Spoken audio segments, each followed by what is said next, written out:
We choose to go to the moon in this decade and do the other things, not because they are easy, but because they are hard. What starts here changes the world, but changing the world can happen anywhere and anyone can do it. People generally think of themselves relative to others. So if you look at everyone on Instagram, you might think, man, they're all these happy, beautiful people, and I'm not that good looking and I'm not happy, so I must suck. But the more you kind of create resistance, the person, the stronger that person gets, and the stronger your character gets, and the more you can endure in the end. The only way out is through. The only way out. In order to heal the pain, you have to embrace the pain. That's the great paradox. Growth of our science and education will be enriched by new knowledge of our universe and environment, by new techniques of learning and mapping and observation. Consider the following. If the entire universe is energy, and matter is simply concentrated energy, then the law governing energy must be influencing everything. All across the planet, an awakening has begun. Doers and seekers of higher knowledge are both slowly becoming aware of a common human experience. This series of videos is going to explain the science behind what it is they are observing.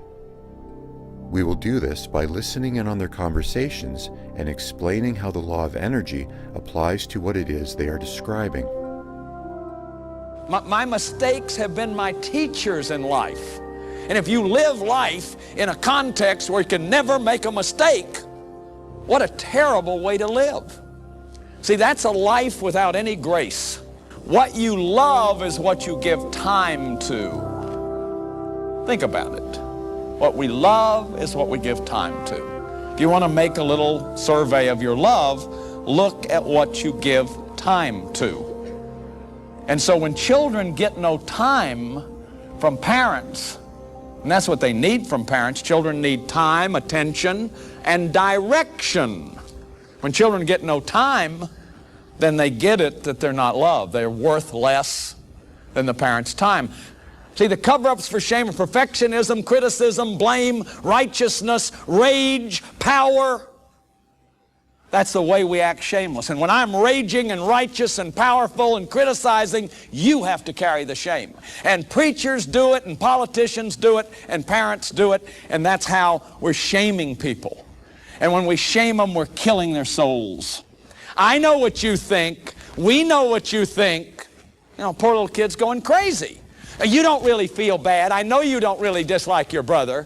I know you're not really angry at your father. I know you don't feel that way. What are you mad about? There's nothing to be mad about. What are you sad about? There's nothing to be sad about. What are you afraid of? There's nothing to be afraid of.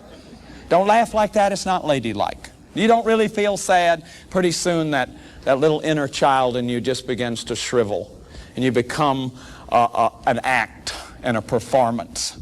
And see, what a tragedy to go to our deaths and never know who you are, because you get addicted to those roles.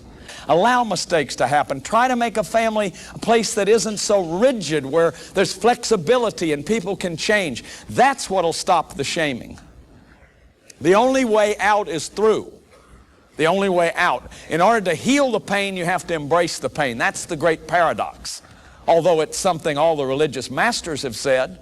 Buddha's first noble truth was that life is suffering. Jesus said there's no resurrection without crucifixion. The Israelites were in bondage in Egypt before they went to the promised land. See, I don't know why the world's that way. I'd have saved the world with tennis and golf and nice meals myself. But doesn't seem to be that way. It seems to be that you've got to be willing to come out of hiding. This is sickness. It's causing broken, schizophrenic, addict people. And we've got to stop it. For those of you not familiar with John Bradshaw, he's the gentleman who basically studied how all of the different resistances you encountered in your childhood and how you interacted with them developed into the personality that you have, and particularly the addictions that people suffer from as adults. These are by far going to be the most difficult videos to watch in this series because they're going to force you to look into your past and start to come to terms with all of the different obstacles that turned you into who you are today. Because the last intention this video series has is to have a repeat of the old spare the rod, spoil the child fiasco that we've come through for the last few thousand years. The greatest challenge humanity faces in the coming generations is how do you get children to overcome all of the resistances that are required so that they can grow into highly functioning, proper people without being cruel. By now you should have a pretty good understanding of our model of Ohm's wheels of life, and over the course of the next few videos we're going to show how each of the different phases contribute to the creation of your personality, depending on how you dealt with the resistance that you encountered based on the house that you grew up in. It's very important to remember that we're not here to assign blame to anyone. We're trying to figure out how to get through to the other side of this programming that we accidentally created in our brain as children. As we learned from the Kitty Chisholm video, our greatest strength has become our greatest weakness. The human being's greatest strength is our ability to adapt. Unfortunately, our brain is constantly adapting all the time, regardless of whether we're aware of it or not. So when you grow up in a house where your parents are creating a very hostile environment potentially, or psychologically cruel environment, you created a little program to deal with that environment out of survival. But that program that you've created, once it's established, just has energy flowing through it as a subconscious base to the rest of your life. So once again, we're going to be using our expanded understanding of Ohm's law to work through some of these issues that Bradshaw has pointed the finger to, and we're going to apply our understanding of energy law to them because, as he says, he doesn't know why the world works this way. It just seems to be the way that it is. I would fix the world with golf and nice meals. But he sees that the resistance is necessary. There can be no resurrection without crucifixion. The trick is, how do you create the appropriate obstacles for children to overcome so that they have the necessary growth that they need without becoming cruel? I want you to think of something. We do not have one piece of data that is proven to us that knocking somebody around helps them. I want you to think about something. Suppose I'm your best friend and we're walking along one day and all of a sudden I slug you. Or grab you by the shoulder and pull you across the room. Or yank your arm out of the socket. Or tell you to go get a switch because I'm going to give you 10 swats. See, we think that those little people, that doesn't matter to them. Children don't know anything. They come into the world and they say, who am I and how do you do it? They need to look to a mom and a daddy who are modeling, here's how you do it. And a lot of you who are come from dysfunctional families, codependency is cognitive deficits. It's just a bunch of stuff you don't know how to do because nobody ever taught you how to do it. You were neglected in being given some kind of structure to problem solve or to have a philosophy of life. So the university's slogan is, what starts here changes the world. Well, I've got to admit, I kind of like it. What starts here changes the world. But changing the world can happen anywhere and anyone can do it. Every day during training, you were challenged with multiple physical events, long runs, long swims, obstacle courses, hours of calisthenics, something designed to test your mettle. Every event had standards, times you had to meet. If you failed to meet those times, those standards, your name was posted on a list, and at the end of the day, those on the list were invited to a circus. A circus was 2 hours of additional calisthenics, designed to wear you down, to break your spirit, to force you to quit. No one wanted a circus. A circus meant that for that day, you didn't measure up. A circus meant more fatigue, and more fatigue meant that the following day would be more difficult, and more circuses were likely. But at some time during SEAL training, everyone made the circus list. But an interesting thing happened to those who were constantly on the list. Over time, those students who did 2 hours of extra calisthenics got stronger and stronger The pain of the circuses built inner strength and physical resiliency. Life is filled with circuses. You will fail. You will likely fail often. It will be painful. It will be discouraging. At times, it will test you to your very core. But if you want to change the world, don't be afraid of the circuses. Finally, in SEAL training, there's a bell. A brass bell that hangs in the center of the compound for all the students to see. All you have to do to quit is ring the bell. Ring the bell, and you no longer have to wake up at 5 o'clock. Ring the bell, and you no longer have to be in the freezing cold swims. Ring the bell, and you no longer have to do the runs, the obstacle course, the PT, and you no longer have to endure the hardships of training. All you have to do is ring the bell to get out. If you want to change the world, don't ever ring the bell. He is so perfectly describing energy law. When I found that clip, I was dancing. I was dancing in my living room when I found that clip, because it's perfect. You know, you're gonna fail, and everyone at the end of the day, the people that failed the worst have to work even harder, and the people that have to work harder got stronger. He's describing it perfectly. Yeah, and so there's a couple of things with that. It's so the people that fail have to work harder, but what are they working harder on at that point? Like, they've already failed, and so now they have to go and they have to try something that's even harder, which I find interesting that that's how they do it. But it seems like they're breaking your body at that point has failed, and your mind has failed. And so they're taking you right back to the awareness, to your spirit. And that's what they focus on after you. That's what the circus is about. The circus is about building resilience of spirit. So what do you have? It's, well, you're already worn out and you already can't do it.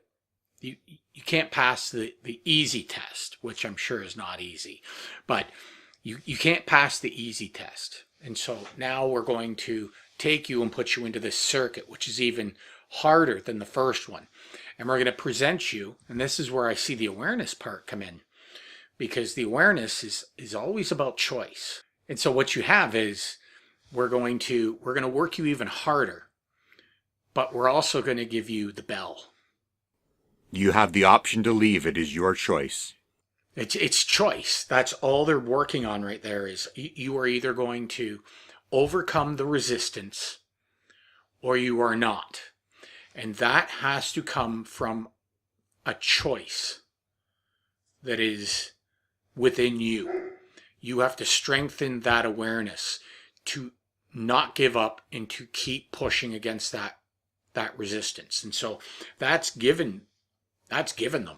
And they're either going to do it or they're not going to do it. But they know they have to break everyone back is right down the line and start building from spirit. And he actually says that. He says, he says training is a bunch of obstacles to test your mettle and see if we can break your spirit. He actually says that. That's the thing. It's like even they don't understand why they're saying these words, I think, for the most part, or maybe they are and just nobody is understanding them, or maybe we're just the ones not understanding it. But it really comes down to they have to break these soldiers down to spirit, strengthen them on the awareness point of choice to understand that they have to overcome resistance. Like, that is their primary goal, is overcome resistance and learn not to move away from the resistance. Well, that's what I saw from it too right away, was that people think that basic training or SEAL training is there to create discipline. But discipline is actually the secondary thing that they're creating. What they're doing is they are frying all of your pre-existing programming and replacing it with a new programming. Because all of your bad habits must be annihilated. And this total exhaustion of mind, body, and spirit is how they're basically frying all of the pre-existing circuitry that you've created through all of your bad habits and decisions in your entire life leading up to that moment where you've made this choice to do this. Yeah, and the way they're doing it is, again, they start with the spirit. They're starting with this awareness. And they have to get you to understand that going forward, you have to make those choices. Like, the choices are where it starts. And from those choices, you rebuild mind circuitry. And once you've rebuilt the mind circuitry, you start rebuilding body circuitry. The ability to deal with uncomfortable situations, like where they're, the SEAL teams where you see them, in the water with waves crashing over them while they're holding on to these giant heavy logs, and just having that will and that mental endurance to deal with the pain of that resistance with their bodies. And then once they've achieved that, then you actually have these human weapons that could overcome things that most people can't. But it's that circuitry. You're starting with the mind, making that choice, then creating new neural circuitry that allows you to overcome the physical resistances, and then training your body to be able to overcome those physical resistances. And once they have that, they have a machine that can overcome almost any obstacle that's put in front of them. Well, and I guarantee you, if you survive that process, you have short-circuited any bad programming you had before you entered that program, big time. They will strip you down to a clean slate is the real goal of it all. They will turn you into the soldier they need you to be. And I think one of the toughest parts of it is, how do you strip down the human spirit? And that bell is genius. You always have the choice. The choice is always there. And at any time you can just go ring it. And that's why conscription doesn't work. Like when they were forcing young people to go to Vietnam, they just said, well, you're sending your draft papers, and if you're not there, you're going to get arrested. Well, yeah, when you remove that choice from it, it's why it doesn't work. Yeah. Because it always starts there. If you're building circuitry, it has to start with that awareness, that internal all-seeing awareness. You have to want to do it. It's no more lip service. It's time for action. If resistance is constant, for the potential to increase, current must increase. You got to stop talking about it, and you got to start doing it. And then in the action phase, when current is constant, for potential to increase, resistance must increase, which is what he's describing. We keep you in a state of constant action, and we throw ever-increasing amounts of resistance at you. And like he said, the people that got the circus, after weeks of circuses, they got stronger. Energy Law 101. That whole clip just blows my mind that they're talking so much around it. It's amazing. It's interesting that the military has figured this out, and yet they can't implement this into education. Like this just has never been implemented into any of that. But they know it. They know it works. It was there, but we've systematically removed it. And that's all path of least resistance, because it's too hard for the teachers to actually teach the lessons. That's what I see. We've got all of this path of least resistance problem now that is infiltrating a whole education system, whereas school wasn't easy at the beginning. School was never easy. If you look at a test that it took to graduate elementary school at the turn of the century, it makes college look like a joke now. And it's just been systematically removed. Exactly. Yeah, it's getting worse and worse all the time. Like they're literally removing every standard from every school. And in the meantime, it's quite well known what actually works. Like we're seeing that, but just amazing to see how the universities and the schools and the unions, they're removing the only thing that really matters.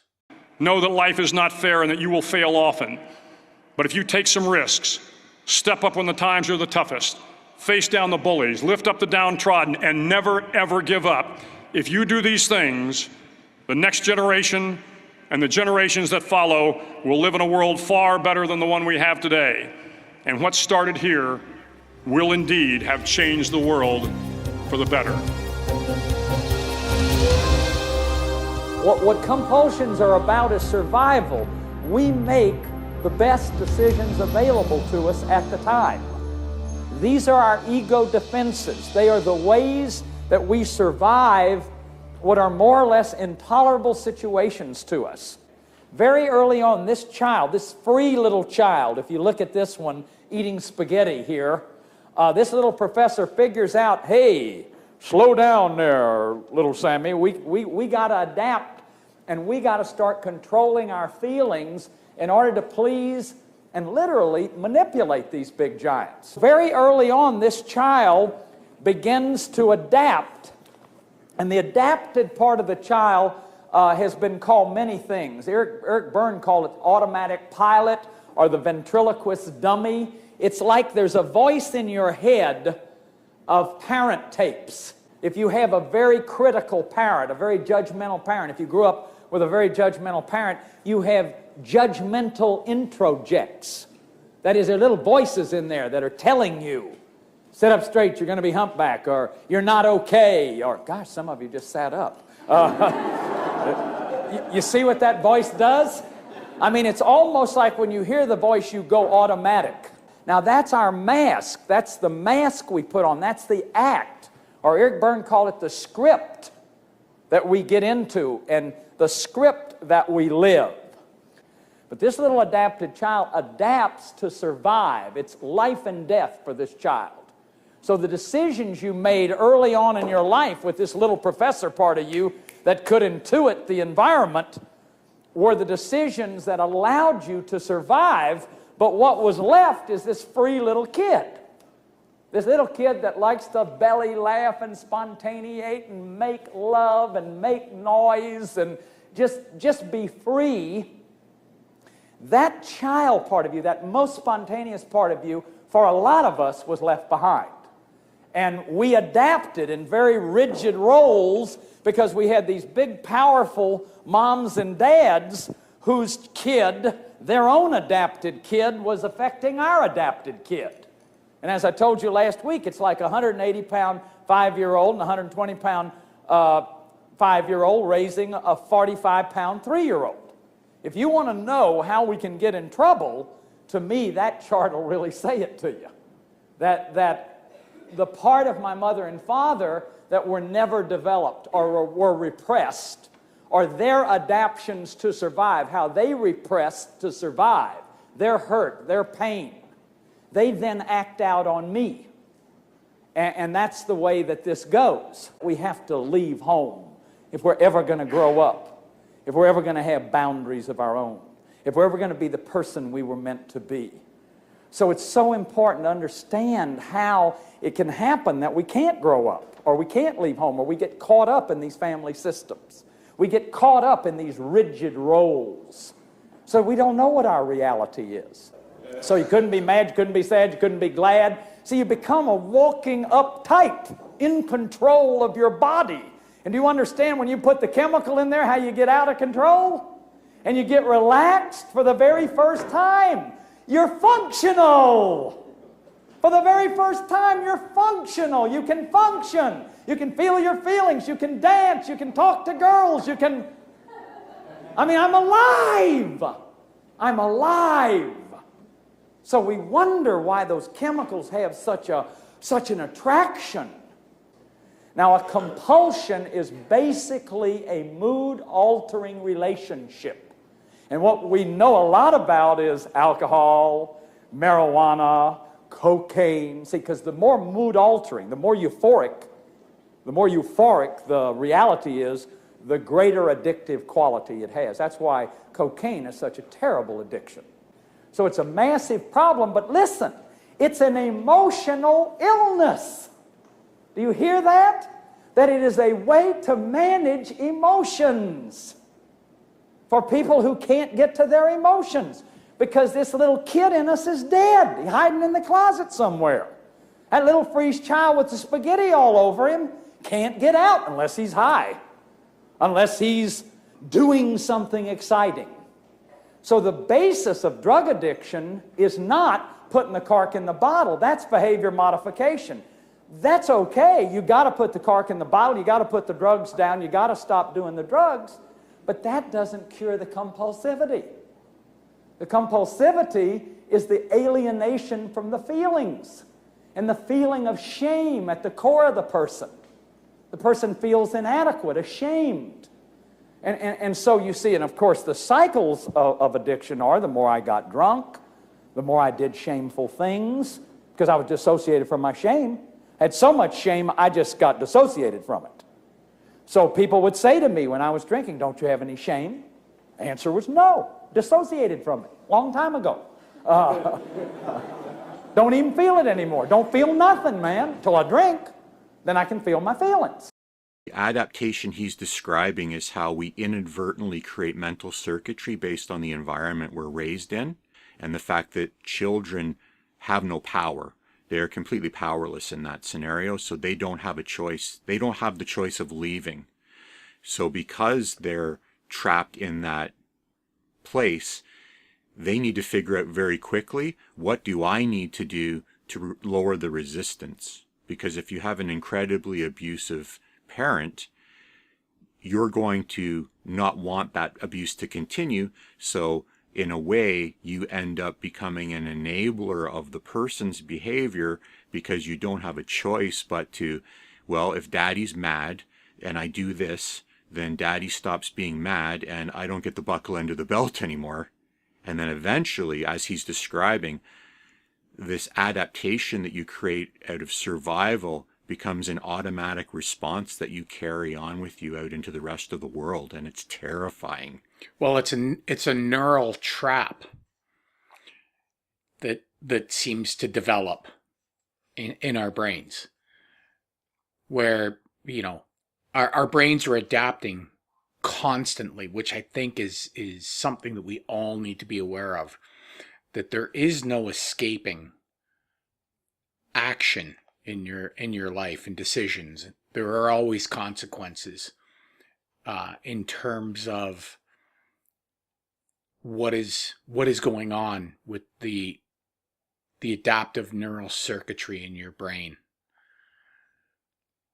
Everything you do is your brain adapting to a new situation. And I think as children, everyone starts off creating circuitry that can very easily become a trap later on in life. You have to leave home if you're going to become the person that you're meant to be. And then you look at the society we're living in right now, where you've got parents that are under a tremendous amount of mostly financial stress, because we are in kind of a downward spiral of the middle class. And then you've got all these young people that can't afford to leave that environment. So they've already adapted in their childhood to meet their parents' needs, or at least minimize the abuse of the parents. And sometimes it's just neglect even.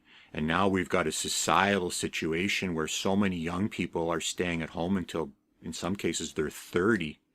And as he's saying, you cannot become your authentic self while you stay in that environment. And then you think about the long-term social implications this is going to have, because these videos are from like the late 80s, early 90s.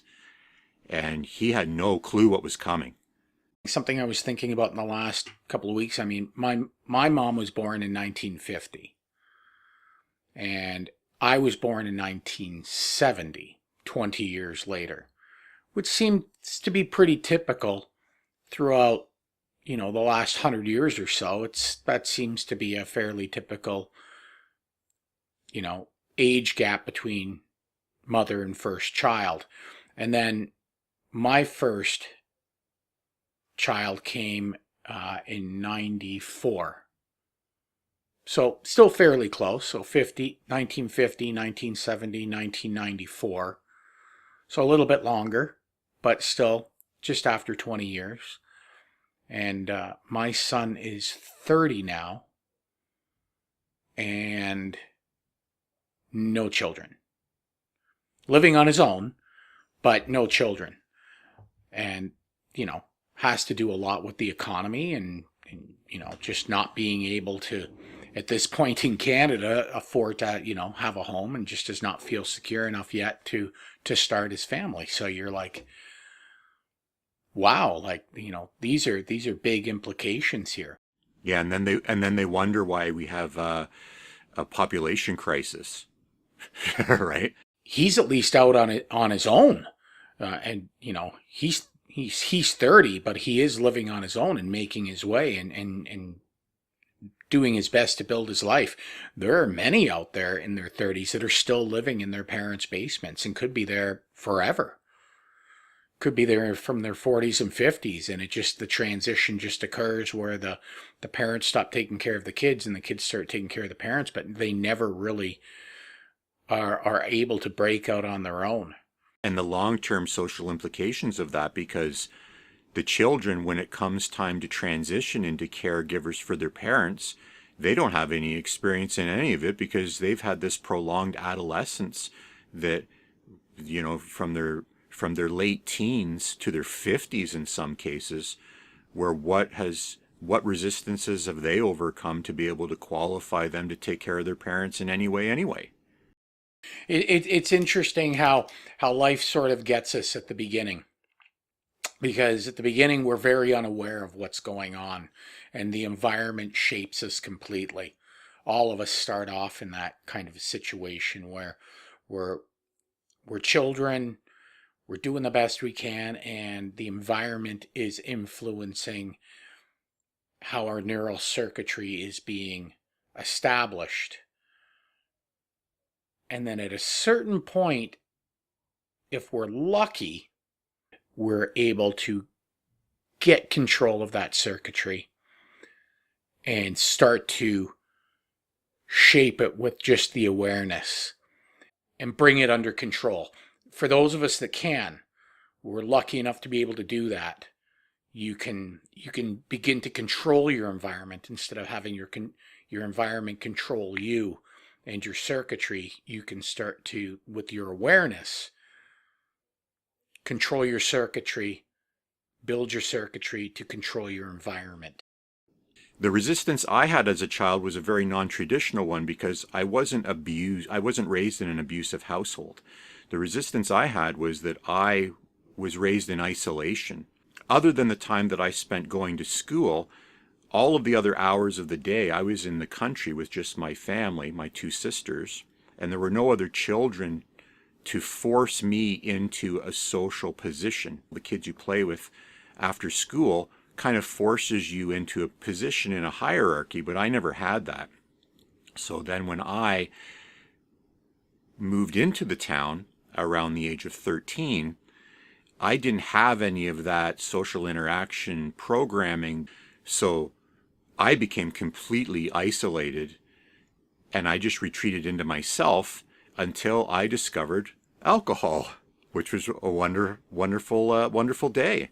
And I can safely say that I drank once and I didn't stop for 20 years. Everything he's describing about that process of putting alcohol in your system and finding yourself again, I had that times 1,000 because of the resistance of the isolation that I had. And then it took 20 years for me to consciously become aware of what was happening, and through a whole bunch of other circumstances that forced it to me, for me to be able to, like you say, become aware of what I was really doing. And I haven't had a drink in 9 years now, but I did lose 20 years of my life to that habit that formed, because when resistance is constant, if current decreases, potential difference decreases. Well, for myself, because every time I was in a social situation, I perceived it as resistance, and I didn't have the ability to act, I developed this insane sense of powerlessness. And then If potential is constant and resistance decreases, current increases. So the way that I reduced the resistance of that social anxiety was through alcohol. And then it created this feedback loop of never feeling comfortable around lots of people and becoming comfortable around lots of people by reducing the resistance through alcohol. And then you got all this energy and you can do all the things that you're describing.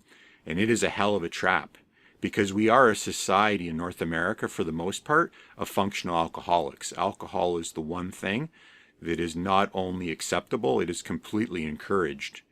And I think a lot of that does come from our childhoods. That circuitry is very interesting because it is the oldest, and because it's the oldest, it's like a tree. It's the trunk. It's the largest branches. It's where it sort of pushes us. Alcoholism and drug addiction and all of these compulsivities, I mean, it's rampant through society, and it's very easy to see why. Some people become very successful with very traumatized circuitry, and some people don't. There's a lot of luck factor in that as well. Luck seems to be a big part of it. It's a randomized kind of crapshoot. It really does come down to just trying to become aware that this circuitry was so random at the beginning. And it really was just you fighting to avoid resistances and gain in these in certain potentials, and within your own environment, whatever that environment may have been, and that we have to be able to draw ourselves out of that with awareness and begin to control our circuitry. And that's why the Bradshaw series are so amazing, because he breaks it down to, in 20 hours, he breaks it down to such a crazy degree that you can't help but see yourself in it. It's life-changing. Groundbreaking. His work on it was definitely groundbreaking. It's incredible that those are 30 years old and they aren't common knowledge, which tells you a lot about the established order of the world. Well, yeah, it's just not talked about. None of this is really talked about. I think people have a hard time. I think as human beings, we're always looking for someone to blame. We're always looking for easy way outs, where we need to understand that every human being, no matter what is going on, we all started in the same place. And depending on how the circuitry was built, we end up wherever we end up. And I mean, it pulls into question a lot of things. Like, what are we truly responsible for? The environment creates us. Our only real hope with a lot of this is just to be able to bring people to an understanding and an awareness that this circuitry exists and that you can modify it. We need to be able to teach people more about this oddity about humans. It's actually what you said a long time ago now in our private conversations. Our greatest strength has become our greatest weakness. The greatest strength is that we have this amazing ability to adapt. The weakness has become that we're constantly adapting, whether we're aware of it or not. Yes, no, that's it. And so we need to, as a society, create a societal awareness. And at a certain point, I mean, we need to be teaching everyone that, hey, we are adapting continually. You have to look at the adaptations that are in your life right now and learn to modify those adaptations. Once you reach a point where you can become aware of the adaptations, you need to start pushing to switch from just the environment just randomly influencing your adaptations to taking control of your mind and adapting to change your environment. I think that's sort of the flip that has to happen in there. But It'd be a lot easier if that was taught. See, I believe that we are perfect as organisms. We are born with all the needs, all the powers that we need to get our needs met, and that we get kind of waylaid along the way, that we get our energy distracted by adapting, by developing false selves. Remember last week we talked about this little kid. Here he comes into life and he's got spontaneity and feelings, and he's got the power to know and the power to love and the power to imagine. And very early on, he begins to adapt to the adults around him. Kids just know what's going on. And that's why they know if their parents are not emotionally stable, they know what to do. They know that they better adapt to survive. Well, I knew I wanted to stand up and, and be silly and have people say, isn't he cute? Isn't he cute and clever? And that's all it was a reward, a psychic reward, when you're a kid and you find out that you can get the attention of adults and approval and a little bit of respect, and you just hunger for it, you keep going back for it. And I have, fortunately, genetic, my little toolkit, my genetic toolkit I was given, included a mother and father who were very funny people, could do accents and dialects and tell funny stories about what happened on the bus that morning and have a punchline. So you don't lick it off the rocks, they say in Ireland.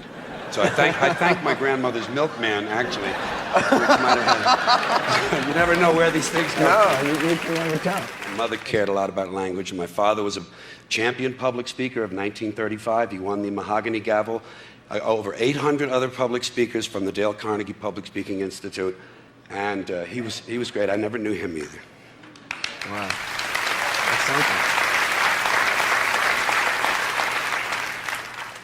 Were your parents put off by the direction that you went into when you started to go counterculture? Was it a difficult transition for them to watch? Well, he was out of the picture. He was brilliant, and he was a top salesman in advertising, but he couldn't metabolize ethanol efficiently. So he was given his hat. My mother was very brave. She left him.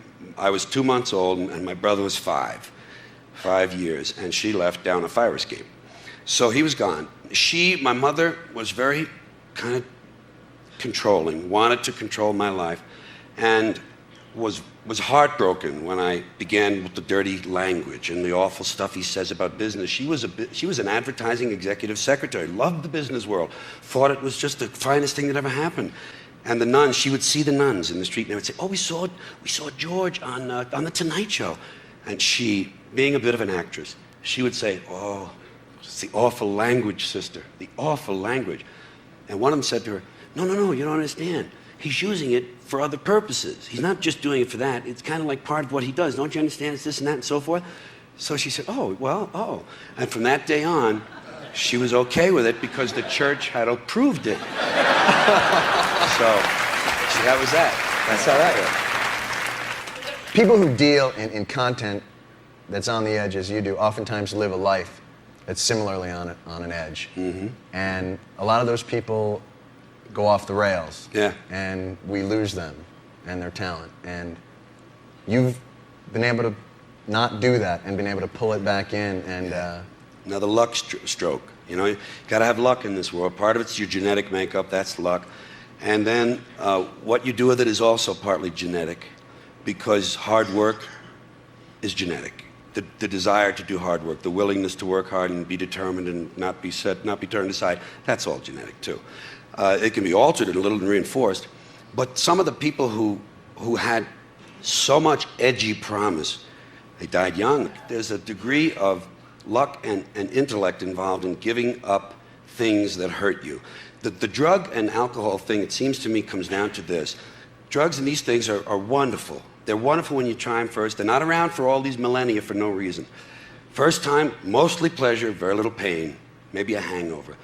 And as you increase and keep using whatever it is, the pleasure part decreases and the pain part, the price you pay, increases until the balance is completely the other way and it's almost all pain and there's hardly any pleasure. At that point, you would hope, then the intellect says, oh, this doesn't work anymore. I'm going to die and I'll do something. But you need people around you who can help you, and you need something to live for. You have to have something to look forward to bring you out of it. You know, there are a lot of people who don't have a lot to live for, and most of the things we use, don't let you leave them alone. I just find the use that George Carlin, the wording he uses as he's talking there, he knew he wanted to have people's attention. The approval of adults. And eventually from everyone. It's like a psychic reward. I just found that so interesting that immediately he starts off and we're already seeing these compulsions that the Bradshaw talks about. And in this case, that compulsion was wanting to be in that spotlight. Well, and it's perfect from that standpoint, too. If you've got an absentee father, you've got a controlling mother, all by his own admission, and then you've got this glorification of this absent father through all of the father's achievements that he's talking about. And even though he didn't know him, he just kind of has glorified this man who basically was an alcoholic. And then you just see the genuine pain on his face when he's talking about his father that he never knew. And then you just see how that goes on to affect the whole rest of his life, just like Bradshaw describes. Words are just interesting in the way people use them, but he calls it the genetic toolkit. And I think the word genetic isn't the right word to use there. But he's talking about his dad, and he's like, oh, look, you know, there's this genetic toolkit, and somehow or other I got it from my parents. And I'm like, well, I guess sort of, except it's more like you picked up their behaviors, not their genetics. And your dad was compulsive, with narcissistic tendencies, but as far as wanting to be the center of attention and, you know, being a public speaker, that's part of the allure of that. And part of the reason some people can do it is because they enjoy that. And so his father already had those compulsive tendencies, and he was an alcoholic, which is another compulsion. And it got passed on to the children, or in this case, George Carlin, who picked up that tendency to want to be the center of attention and to be an alcoholic. He got all of that, but that was all learned compulsion from his parents. It wasn't genetic. Well, especially you got the controlling mother who wants to control every aspect of your life. So what does he do? He ends up becoming the classic rebel, and then he just turns that into a whole career. So you've got the compulsivity to perform, you've got the alcoholic creative crazy, and it's fascinating just to see how much he was molded by that environment once you understand the Bradshaw aspect of it. When they're talking about how so many people that work on the edge with in terms of the comedians and stuff, and how so many of them succumb to alcoholism and drug abuse, and George Carlin says, well, yeah, but there's also this there's a luck aspect, and sometimes, you know, it takes this ability for hard work. I think what he's talking about there is just the switching of compulsions. Now, we've talked about how there's very harmful compulsions, and then there's less harmful compulsions. So you can remove the compulsion of alcoholism from your life and replace it with the compulsion of being a workaholic, right? And so I think that's maybe where he's talking there, where it's like, well, you know, there's a point where you've got to find compulsions that work better for your life. So in George Carlin's case, by the sound of it, it was more of a, you know, he was able to defeat alcoholism by focusing more on the compulsion of hard work and maybe overworking, possibly. I mean, I don't know his exact circumstances, but I know in my own life, you know, as you're juggling different compulsions, you know, you can have a compulsion to maybe spend too much time in social media, or you can change that compulsion to something else, like perhaps reading books, which is good to do. At the same time, it's still a compulsion. It's just a less destructive one. And it's one that maybe makes you better at reading, and it exercises your mind a bit, but still a compulsion. Well, and that's what I saw of myself in him, is that what he says is the whole process he describes of becoming an addict, how these things haven't existed for all these years for no reason, because the beginning it's mostly pleasure, very little pain, and the more you use, the less pleasure there is, and the more pain there is. So what he's actually describing is the potential constant reality. So when you're in a heightened drug state, if potential is constant, resistance decreases, current increases. So by taking the drugs, you're reducing all of the mental resistance, and then you have all the energy to do the things that you want to do. But the more you do that, you slip down into the lower aspect of it, where potential is constant and resistance increases, so current decreases. So eventually you spend so much time feeling like crap because you need more and more drugs to be able to get less and less of a high. But all of that is keeping your potential locked in this level of potential constant, but it's not a genuine potential that you've deliberately created. It's one that you just accidentally find yourself in. And then what happens is, if you don't break that cycle, eventually the resistance gets so high that you drop out of the potential constant reality down to the resistance constant reality. And then as your ability to act to overcome the resistance gets less and less, your potential starts dropping exponentially. And then you're at the very, very bottom of the cycle here. This is the point where if you don't figure out how to break this, you are going to die, because your potential will drop so low that you will reach the point of death. And lots of people are doing this on lots of different levels. We're accidentally, inadvertently locking our potential in because we haven't found that thing, like he says, and he says it perfect. You got to find something that you want more than the drug that you are addicted to, that you are currently compulsive with. Whatever that activity is, you need to find something that you want more than whatever it is that you are compulsively pursuing. And for me, and it's a big part of how I stopped drinking, it's this project. It's the 2,600 pages on energy law that I've written over the course of the last 9 years, is me saying alcohol is going to kill you.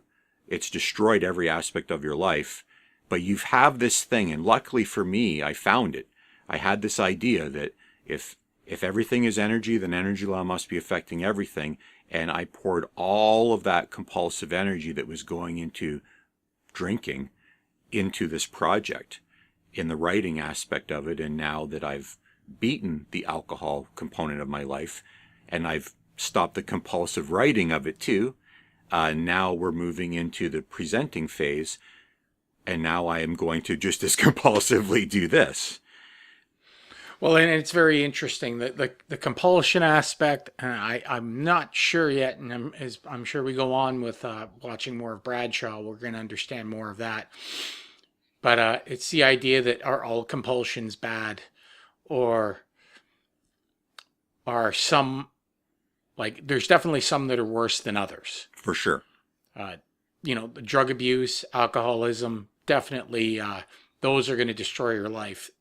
Like, even physically, mentally and physically, they're going to just break down your body. But I mean, there's many stories of where people were alcoholics and turn their life around, and they turn their compulsions from alcoholism to exercise, and then they become fanatics at exercise and start bodybuilding. And it's definitely a healthier compulsion. But at the same time, it's still a compulsion. Yeah, you're still not free.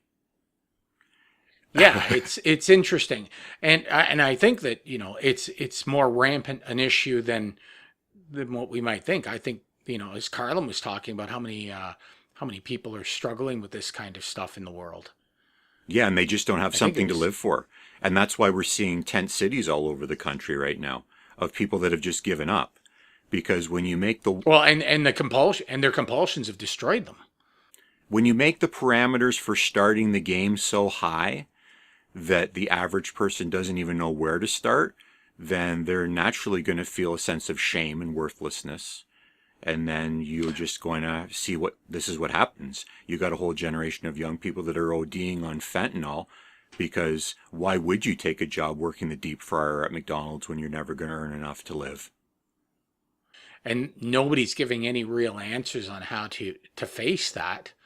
And you're stuck at home living with your parents who are adult children themselves.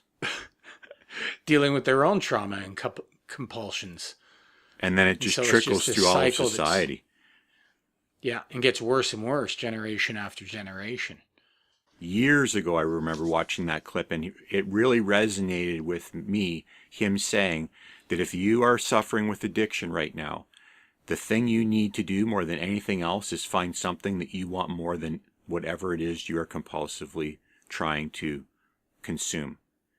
And maybe it's media, if it's social media, you really need to do that inner searching to find that thing that is more important to you than whatever it is that's got its hooks in you. It may not be the perfect answer, but for people that are struggling with destructive compulsation, that's at least a way out of the destructiveness.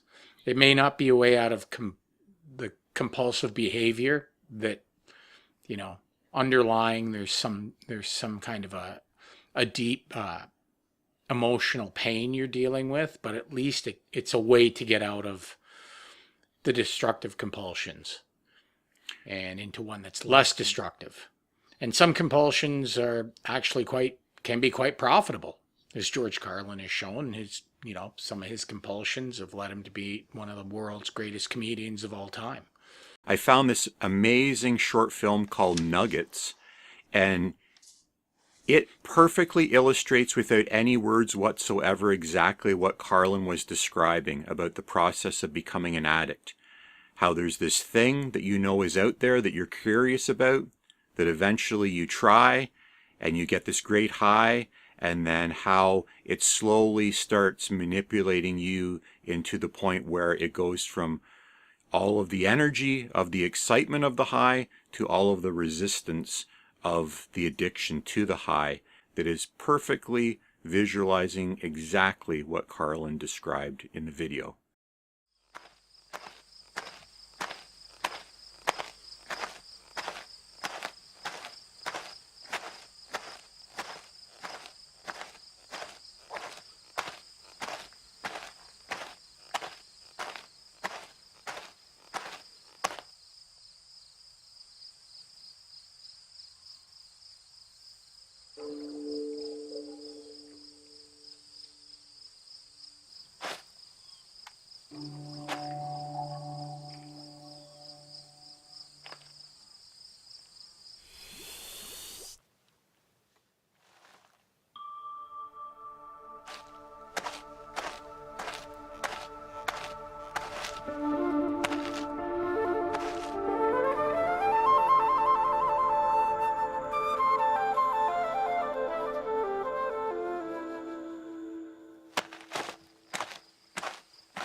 you can close the doors to these brain systems. You get up here in your thinking brain and you can close the door to your emotional brain. So you can get up here in your head, okay, and all these storms are going on down here. You don't even know that you've got this low-grade chronic depression. You don't even know you've got this rage in there because you're in your head all the time. And that's what I did. I got up in my head and survived. We've got to understand that I could have gone to my death and never known how sad I really was. And you see, when I stopped mood altering, where there was nothing else, no other way to stay in my head, when there was nothing else that I could do, you know, I'd given up drinking, I'd given up smoking, I'd given up, well, I hadn't given up eating, but I was doing a lot. My addictions were pretty much, and then in those lonely moments, that's when that low-grade depression. When I got married, the rage would start coming out. And here was gentle John, here was good old boy John with all this rage. See, so it was like this brain, this part of my brain had cut off this part. Here's where all the original pain is. It's in this feeling brain. And in the segments you're going to see toward the end of this program, you're going to see people getting out of their head and getting into their emotions and doing this original pain work. See, first of all, when we set up these ego defenses, we go into denial, we go into delusion, and we have to be confronted with that. It's like my alcoholism is what reduced me to pain, enough pain to say, hey, I got to do something about it. My life is unmanageable. See, I was sober about 10 years, and I realized I was still trying to control all the relationships I was in. I was in my good guy, people-pleasing act. I was never really showing my feelings. I thought I was this wonderful dad, but I wasn't modeling any feelings for my son because I still wasn't in my feelings. When you don't get your developmental dependency needs met, you grow up to be an adult child. You grow up to be a child who didn't get his developmental needs met. And when I don't have my developmental needs, all the kinds of things that I've talked about as to how the child contaminates your life are going to be there. It's very important that we understand that emotions are primary. The primacy of emotion. That our emotions, the emotional brain develops before the thinking brain. That in the limbic system is there. We have 131 million addicts in the United States. Those are all emotional diseases. See, we wonder, why do we have so much addiction? Because we programmatically and systematically repress emotion. And I'm telling you, you can grow up and be in your head and not even know how bad you feel. You can grow up and be in your head. I survived getting in my head. Now, emotion is primary. It moves us. It's energy. Our anger moves us to fight. Our fear moves us to flight. Our sadness moves us to tears. Tears discharge energy. The root of the disease is not healthy shame, which is our limits when children blush or are embarrassed. That is, they're caught with their pants down. They're caught exposed. This is a natural human emotion. Problem in English is we only have one word for shame. Healthy shame is an enormously important emotion. It is the root of conscience and morality. So without a healthy sense of shame, you don't have any conscience or morality. Now, most of us get all of these emotions shamed. And when you grow up in a family and you've got adult children for parents, you can't get them met because your parents have never gotten their needs met. So if your mom was not allowed to have her sadness, she's not going to let you have your sadness. One catastrophic event can change brain chemistry. The more helpless you are, it's like it imprints the brain. Children internalize their parents at their worst. They internalize their parents at their worst when it's the most scary, when it's the most shaming. So that imprint, and then let's say there's something else that happens. You're screamed at, and there's something else that happens. And these are like black holes in space, and they have an energy, and they begin to interconnect, and they form governing scenes. These are the scenes that get acted out. These are the scenes when I talked about the adult child. I talked about this little kid reenacting. The trauma in his life is imprinted there in his brain. And until he grieves it, until he cries, until he beats the bataka stick, until he expresses the anger, it's all imprinted in there. And remember, if emotion is energy, where does the energy go? It goes into our body, into our muscles. Our bodies carry the pain. We've known each other our whole adult lives, and we actually met in high school. When we first met, I already had a compulsion that had manifest, but I didn't know that that's what it was at the time, because as soon as the Sony Walkman was available, I had a set of headphones on, and they were on from the second the class ended to the instant I got to the next class I needed to be in. And that's basically how I was functioning in that social environment, because I had all these social anxiety issues. And that's basically when we met. And what I love what he's talking about, and I was the perfect example of it, is that you can get lost inside your head. You can go inside of your head instead of dealing with the emotions. And then you enter a type of delusion. And what that delusion really is the ability for you in your own mind to be having all of these experiences without actually taking the actions required to overcome the resistances to manifest what you really want into reality. And I see that now looking back as an adult, that I spent years as that kid with the headphones on to avoid interaction with other people, and you're one of the people that pulled me out of that. But really what I was doing was I was playing all these elaborate scenarios in my head of things that were going to happen one day. And it's total delusion. And I think the average person in society has really taken this to another level now, because I was like the 1.0 version of people that were constantly connected to a device. There was no one else in our school that was doing that at that time. And I see now as an adult, what it was doing was really allowing me to create all these ideas in my head that nothing ever came from, because it's a lot easier to live in your mind than to actually take the action to overcome the resistance to manifest anything into reality. And I think now it is happening on a massive scale. Well, yeah, and I think it's way worse. I think you're right on that. Everything that we're struggling with, that I see that Bradshaw is talking about, and the things he's helped me with, and like we were saying about all of these compulsions, addictions, all of this are just ways for us to avoid dealing with emotion. And it is rampant in society right now. The reason I love Bradshaw, like I said in the beginning here, is he really gets to the heart of things. He's actually showing people how to cure themselves.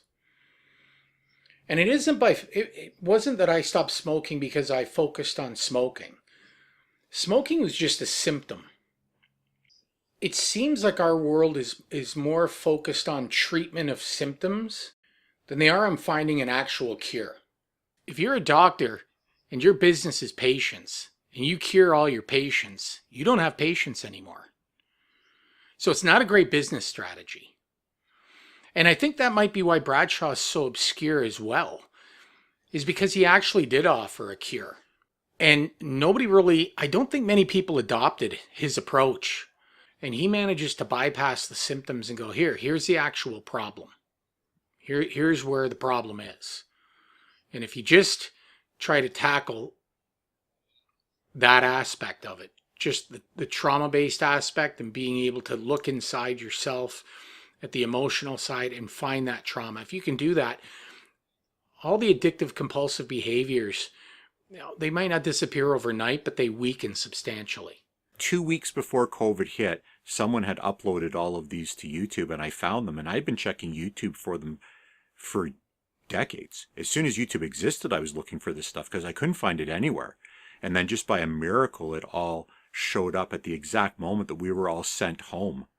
And I just hankered down and went through the 20 hours of it, and was just like rocking in the corner like an orange for a couple months after that.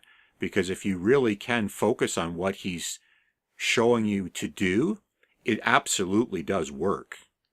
And it's very uncomfortable. Oh God, it's all resistance. Yes, it's very uncomfortable. I remember you first told me about him, and it was a year before I even could watch that video from one side to the other.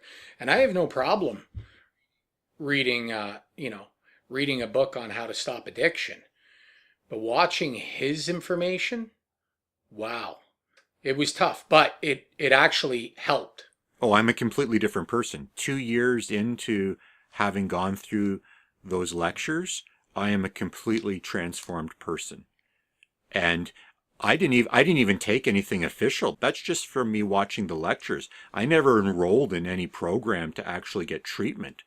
That is how powerful those lectures were. I've got a good mind for creatively extrapolating information, so I could fill in all the blanks just from watching those lectures. And without any outside treatment, I have cured 90% of the compulsions that were governing my life, just from the knowledge.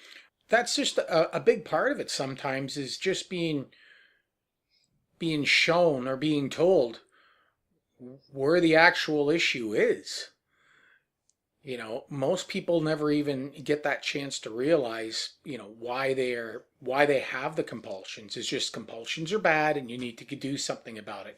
There's always that underlying feeling of wanting to escape, not facing that mental resistance. Path of least resistance instinct is real, and it is a hell of a thing to overcome, because you will always choose runaway. But once you become aware of it, and that's what his lectures do, is they allow you to be aware. So when it happens now, I'm able to go, now I can see, I can feel that resistance. I can identify that resistance. And then I can see it for what it is. And as Bradshaw says, the only way out is through. And that through isn't that difficult. I find usually if I'm having one of those moments where I'm feeling like a compulsion is coming on, if I can just focus for a few seconds, usually it's maybe about 30 seconds, and just feel those feelings, identify them for what they are, and go, wow, you really want a cigarette right now. Isn't that an interesting feeling you're having right now? And just be aware of that feeling. You push through it. After about 30 seconds, that feeling starts to fade and you start seeing it for it's just a feeling. And then it just kind of tapers off. Now it comes right back, 20 minutes later, and you do it again. And it does just get easier over time. And I found once I was able to beat one of the compulsions, once I had that toolkit, then I was able to beat the others. And you just beat them back, and it's a daily struggle, and you beat them back, but they do lose their strength. When he says emotions move us, emotions are a motive force. Well, motive force also means potential difference. So what happens is when resistance is constant and current decreases, potential difference decreases. So when you're encountering that mental resistance that says, just run away, don't do this, and then you don't act as a result, the corresponding decrease in potential difference is literally you becoming powerless. You are powerless. Your inaction is forcing you into a state of powerlessness, because potential difference is literally the power source. It's interesting for me that when I was wearing my headphones wandering through school, because the resistance of the social anxiety was ever present, but my inability to engage it was really triggering a corresponding decrease in potential difference that was only amplifying my sense of powerlessness. Because potential difference is the power source. And if the potential difference is decreasing because of your inability or unwillingness to act, you feel this shame, and he's all about shame. The shame that you're actually feeling is a sense of inadequacy in that moment of whatever it is you should be engaging, but you aren't. Yeah, it's interesting how energy loss seems to hit us on all levels. right? It hits us in our daily lives, but it's there in our minds as well.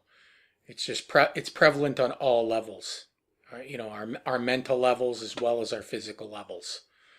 When he talks about our bodies carry the trauma, what he's actually talking about is the programming you've inadvertently created in your mind.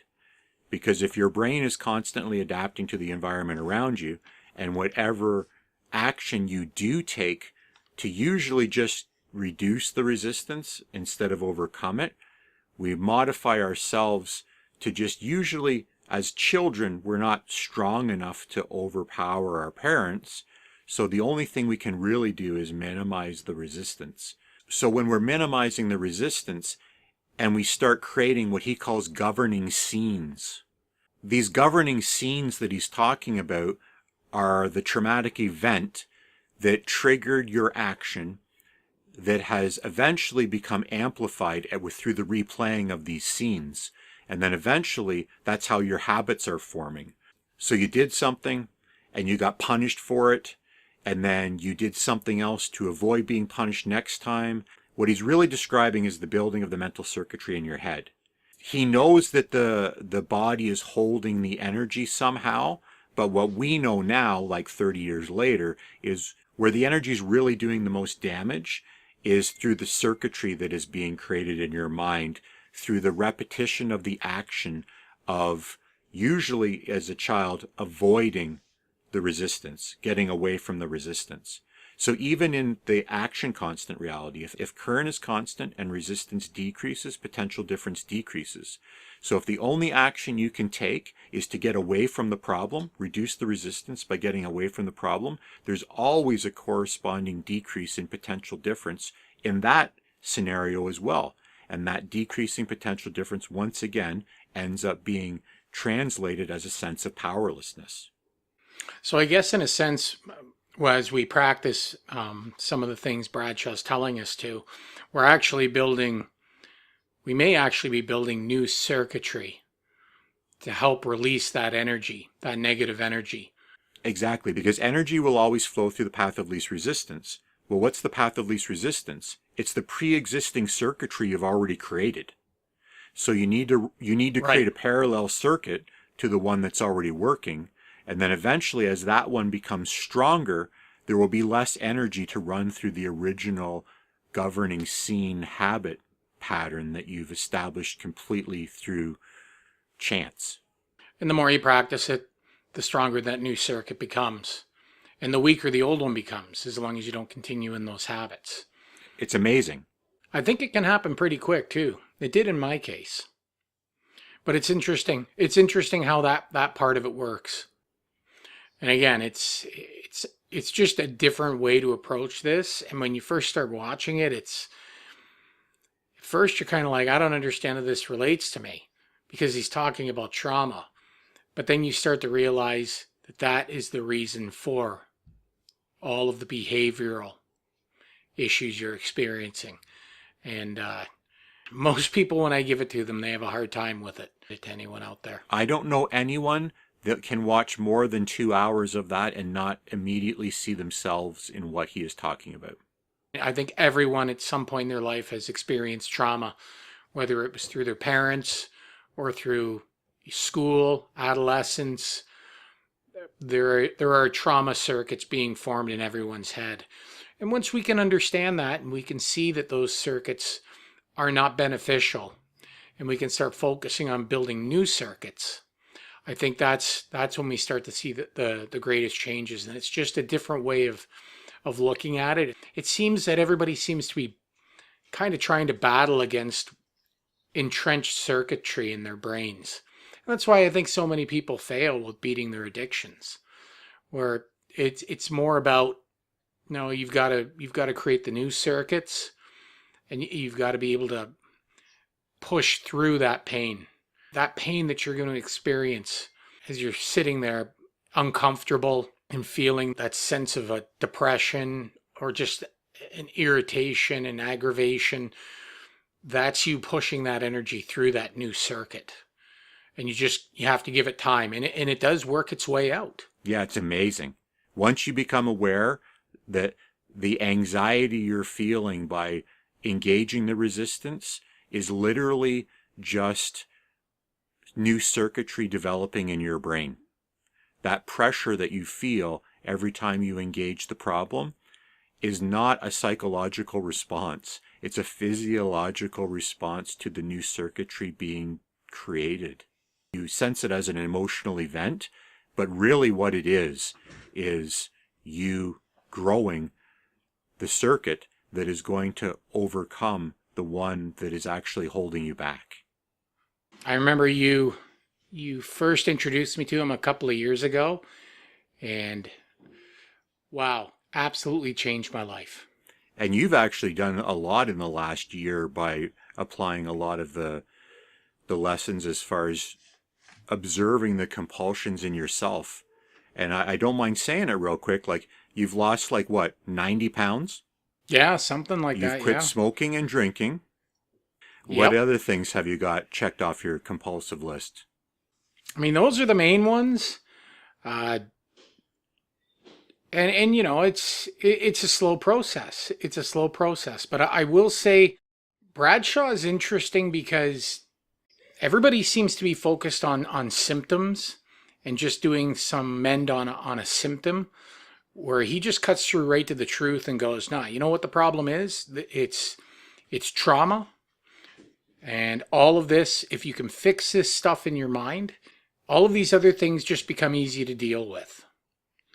And I just found that fascinating, that all of the stuff you can read on compulsion and on addiction, all of it is just looking at the symptoms and trying to find a way to deal with the symptoms. But Bradshaw goes right to the problem and just hits it head on. So just amazing. There's a visceral brain, an emotional brain, a thinking brain, and they develop just like that.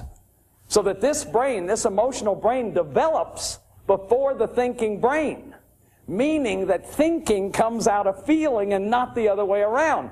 That's why toxic shame in my belief system and in my treatment work cannot be cured with rational emotive techniques. You can't stay up in your head and cure stuff that's down here. So original pain work means getting the emotion out, doing the grief work, doing the anger work, allowing yourself to tremble with fear, allowing yourself to have the motion of the energy. Growing up, you had no plumbing. I don't think you had a toilet, no shower. You had heat only from the stove. What do you think not having much growing up taught you about money? Well, I think more importantly is that growing up like the way I did, poor, and with none of those luxuries, all of those things, made you much more hungry for success. So when you grow up like that, you don't shy away from anything.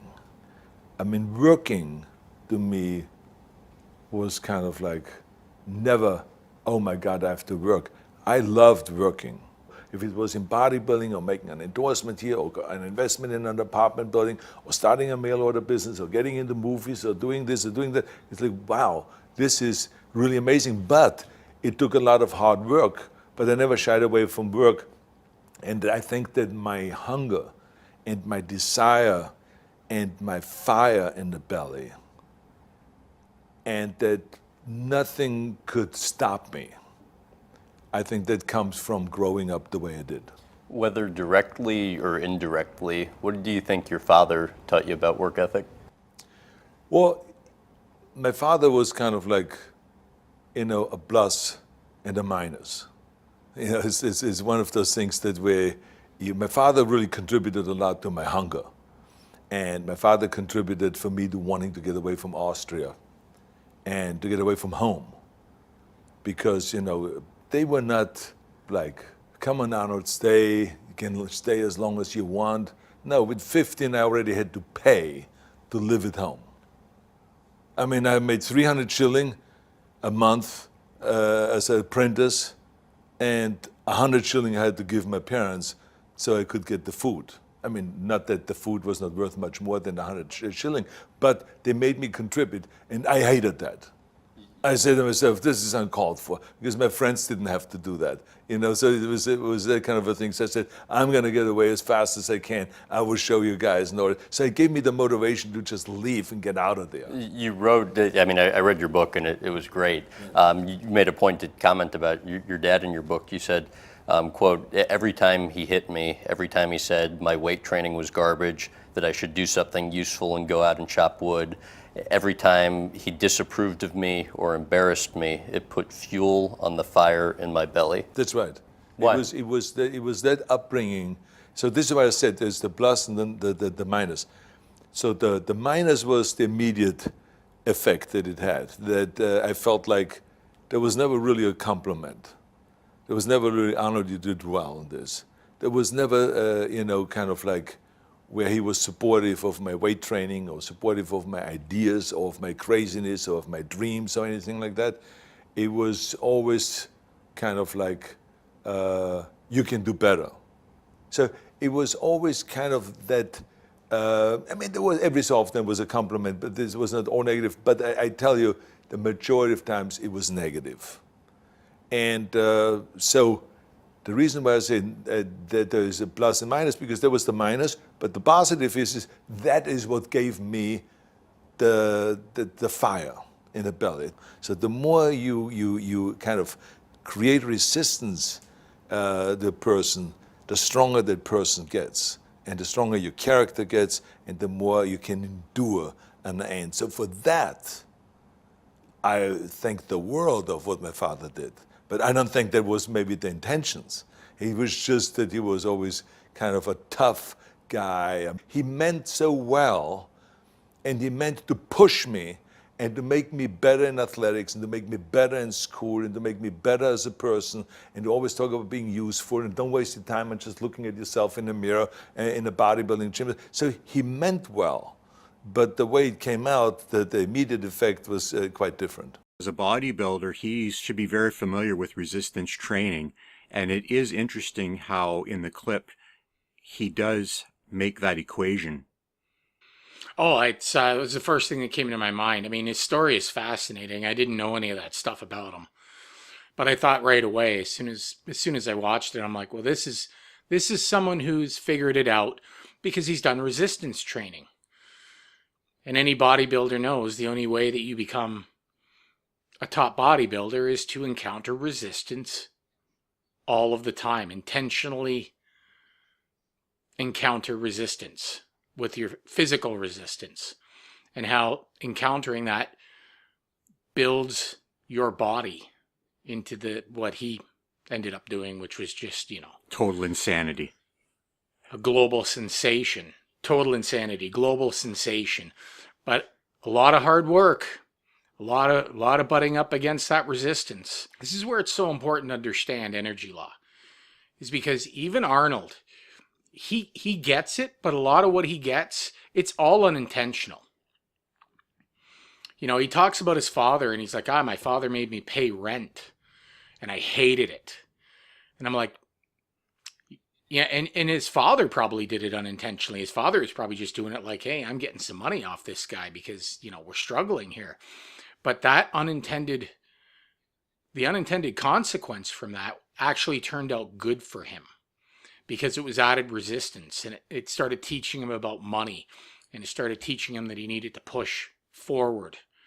If you understand the law, you can see how that works. Another interesting thing that really resonated with me, where he's like, my dad was always trying to get me to go out and chop wood. Because I'm aware of energy law, one of the things that I am doing, and the stories you've told me of your dad, actually, that, even into his 80s, he was chopping wood by hand. And even though I have the ability to go and get a wood splitter, I don't. And I don't for a very specific reason, is because chopping wood is resistance. It's teaching a skill, and I've become very good at doing it. And it's a good workout. And so instead of me going and spending my money on a wood splitter, I continue to chop it with an axe. Even though I could make my life easier. I could remove that resistance of chopping wood from my life.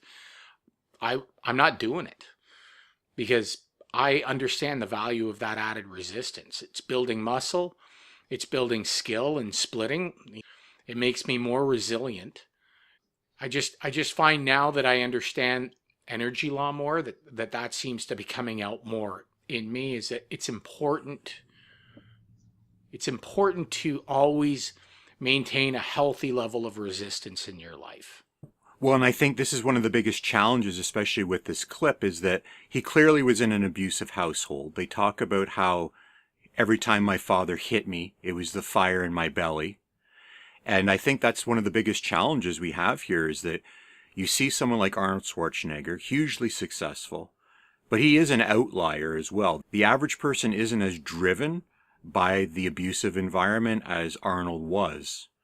And I think that the biggest challenge we have as a society is we can't fall back into this spare the rod, spoil the child. Because as we make videos like this, I have a legitimate concern that people are going to watch it and then use this as a justification to just kick the crap out of their kids. But the average child is not motivated in this way. And that's where Arnold is a great example of how the adaptation can lead to a positive. But the vast majority of people that are growing up in an abusive environment like that aren't. And I don't know what the answer is as far as how do you motivate a whole generation of young people to overcome resistance without cruelty? It's about making people aware, and then they're going to have to choose for themselves, because not everybody's going to do it. It wasn't until I got into the trades and I became my own boss, and I had to approach each job as, how fast do you want to get this done? How much do you want to make in a day? Because there were jobs I was getting that I could take 3 or 4 days on, but it wasn't changing how much money I was going to make. And so if I worked harder that day, skipped my lunches, skipped my breaks, didn't dawdle, didn't talk, and just focused on the work, I could do a 2-day job in 1 day and make twice as much money as I would doing it over 2. And so for me, that was just something that I unintentionally didn't understand about myself. But going forward, as I kept working in this industry and kept getting better at it, more and more of these management positions kept coming up, and I wouldn't take them because I was afraid to have to sit at a desk. Just because I was afraid that time was going to go by slower through the day and I wouldn't enjoy it. So I just kept doing what I was doing. Now into my 50s, I enjoy doing the hard work. And the reason why is because all of the guys that ended up taking those management positions back when they were in their 30s, when I see them now, they're all weaker individuals physically for it. They're all on heart medications. They're all having strokes. They have heart monitors hooked up to them while they're at their desks, and it's because they wake up in the morning, they have their morning coffee, they get in their cars, they drive to work, no resistance, they get into the office, they have some stress, but they're just sitting at a desk looking at a computer for 8 hours, they're taking their lunches, they're driving home at night, again, no resistance at work physically, no resistance getting home. And then they get home, and unless they have something else, they just end up having dinner, sitting down in front of the TV, or maybe reading a book, but again, no resistance. And they've been doing it for 20 years. And when I see them and I'm with my other friends, I notice that I'm stronger than all of them physically. And I think it's like, wow, like I've had to work harder than all of them at my job. And there are days where I kind of feel like, hey, that isn't fair. But at the end of the day, it's like, wow, like my health is way better than all of these other people. And it's just another unintended consequence of society. We keep specializing, becoming more and more specialized in our trades, and a lot of these specialties remove, especially the ones that are most desired, they remove all physicality from the job. And it's creating a very, very physically weak society. You and I both figured out pretty early on that working isn't just about the money. There's a lot of people that I know that just are always resentful about going to work. And you have to look at it for something beyond the energy transfer of the money for the labor. And if you can do that, then you start to see that, you know, having that purpose, that thing to do, doing the job with integrity, like Arnold's saying, he loved working. It didn't matter what he was doing. He just wanted to be doing something. And we've really lost that. And a lot of that is timing, because Arnold's coming from a very different time, like post-World War II. So he's coming up in a very different time. And he's also arriving in America at a time of pretty much limitless opportunity. So he had a lot of timing things, which is why he really is an outlier. We judge ourselves against these people thinking that, well, if I can't be Arnold, then why even try? And people have completely missed the point of the dignity of labor. It's important to just get up every day and have a job to do and do it well, because like he says, it's part of what builds character. Society's lost that. I mean, everything that we've built right now is about, well, you get to retire at, well, in Canada it's 67. But then it's like, oh, you can retire earlier at 60. And then there's the freedom 55. And all of these things, everyone's aiming for this. Oh, if I can just get to a point where I don't have to have any resistance in my life, where I don't have to work anymore. And that's fine in some instances, but you better have an activity to do afterwards. You've got to have something else to do. We're all pushing towards this point in our lives where we are going to lower resistance to a point where there's absolutely nothing to do, and it weakens you. So if you're going to retire, you better have a backup plan for after. And unfortunately, one of the facts of life with energy law is you have got to encounter resistance until the day you die. Now, it's not a guarantee. It is not a guarantee that if you work hard every day of your life that you're going to live to be 100 years old. But if you don't, and you take the easy way out and decide not to, you most definitely won't. It's important that you maintain that Arnold Schwarzenegger resistance training every day. And it's just a fact of life. It's something that we've all got to become conscious of. And Schwarzenegger and most of our lives, the ones that end up doing it a lot of times do it unintentionally. And even though it's difficult and we don't want to, and it kind of makes us uncomfortable, it is the only way to successfully navigate life. Well, and it's not just even on the physical level. So if current is constant and resistance increases, potential difference must increase. So one of the resistances is actually saving the money. If current is constant, if you have a job and you're getting a paycheck every 2 weeks, you as an entrepreneur have the ability to adjust your income, but the average person just has a consistent flow of money coming in, and you're either reducing the resistance by spending it, and your potential goes down as a result, or you have to increase the resistance because savings money is hard. But if you can actually adopt that mental resistance of not spending all of the money and embrace that as a requirement, then the potential difference you're gaining is not physical, it's financial, because you're actually storing up your potential now to be used. And we live in a world right now where the average person will never be Arnold Schwarzenegger. They will never have his wealth. They will never have any of the things that he's done. The truth is, 50% of people in North America don't even have enough stored potential to have a $500 bill that was unexpected show up in a month. And this is what's creating an amplification of all of the compulsions. You grew up with childhood trauma that you've never dealt with, and when you do try to deal with it, you don't have any money because your compulsions are making all of the money go into beer, let's say, or cigarettes. And then as you try and dig your way out of that hole, you don't have a basic financial foundation to start your life from. And I know that from myself, the hardest thing to overcome as far as that resistance of saving money is the first $10,000. But once you actually have $10,000 in the bank, which is nothing in the grand scheme of life, but you know that you can go back and forth to work, and if you blow a tire, it doesn't have to go on a credit card. That level of mental stability that you get from that little bit of a financial foundation is what makes it easier and easier to kind of accept other resistances as well, because the first $10,000 seems impossible, especially if you're making almost nothing.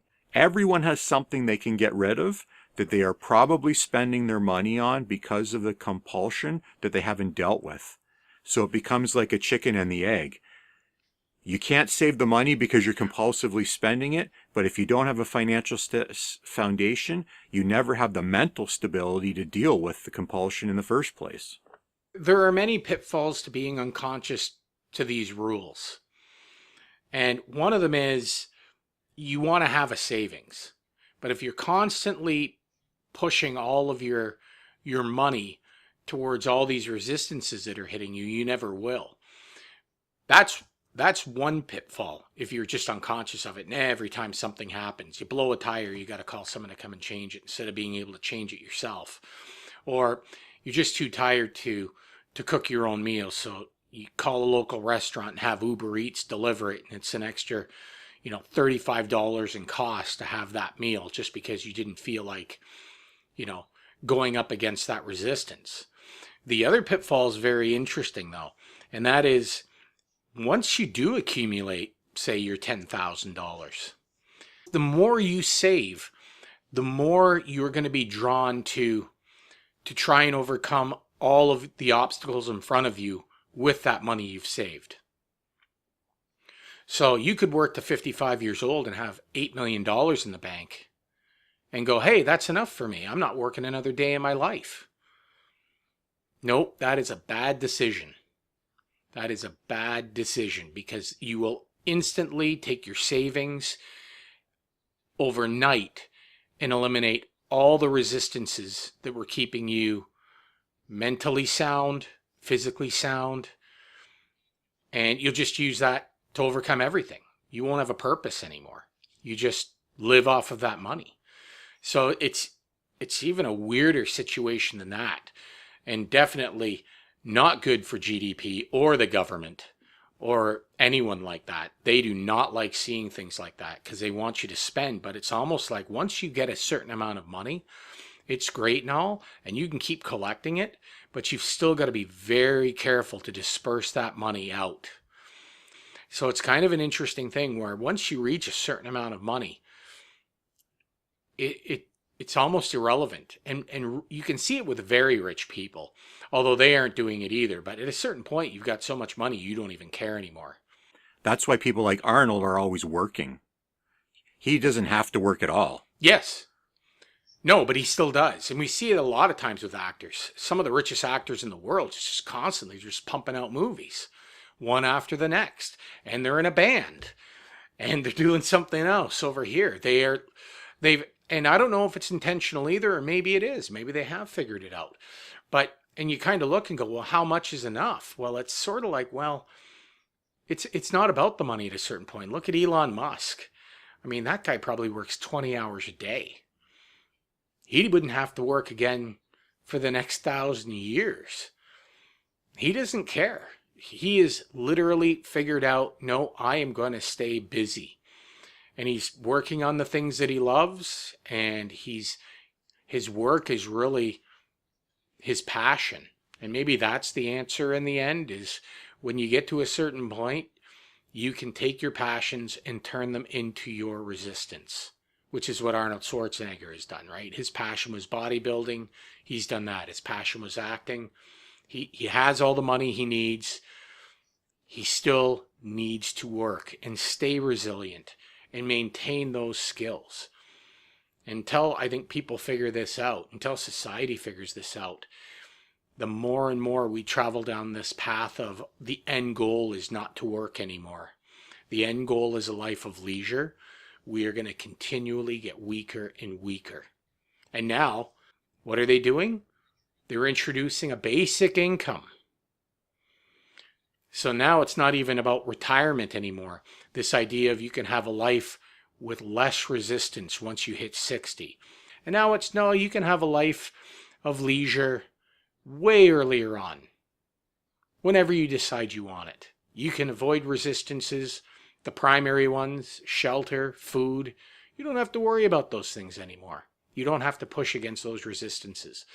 And even though it seems like a good thing to do, like making your kid pay rent, Schwarzenegger was like, why do I got to pay rent? Why can't you pay it for me? He'd be much happier if his parents just paid that rent, but it would have weakened him.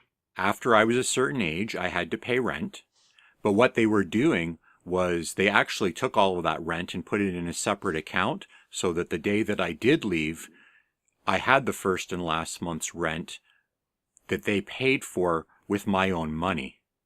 They weren't taking that money because they needed it for the house or because of the food I was eating.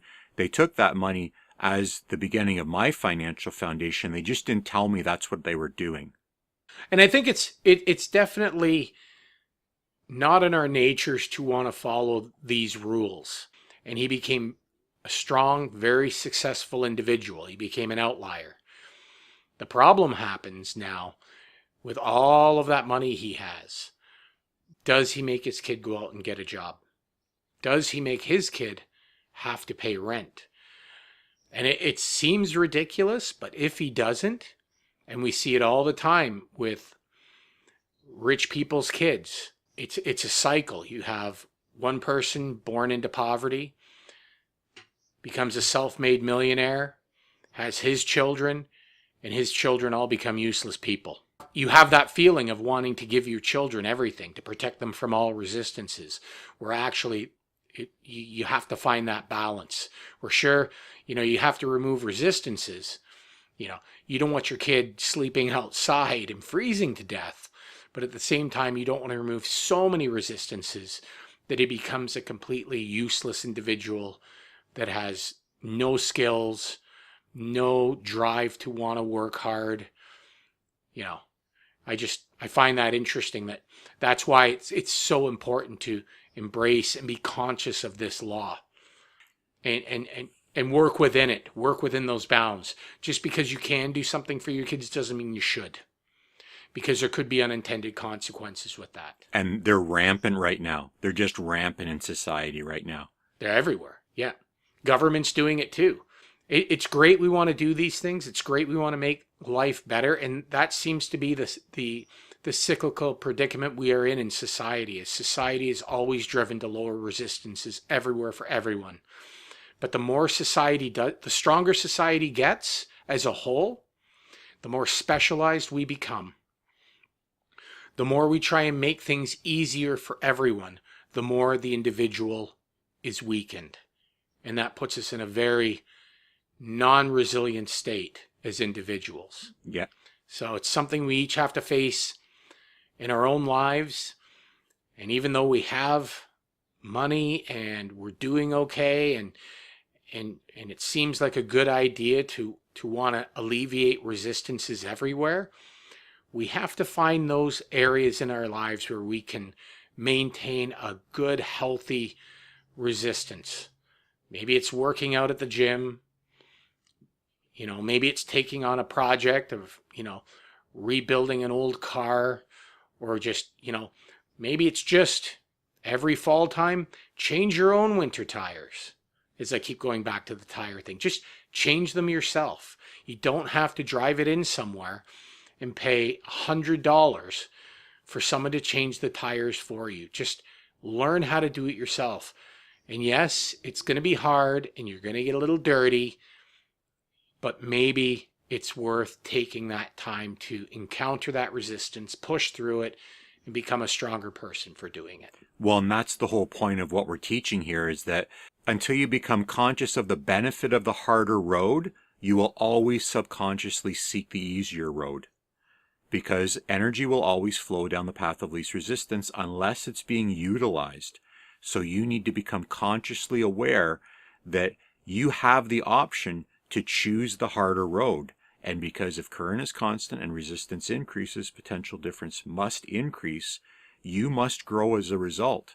The universal basic income problem is that if you have a constant flow of money to people that are giving no effort out for it, it has no value.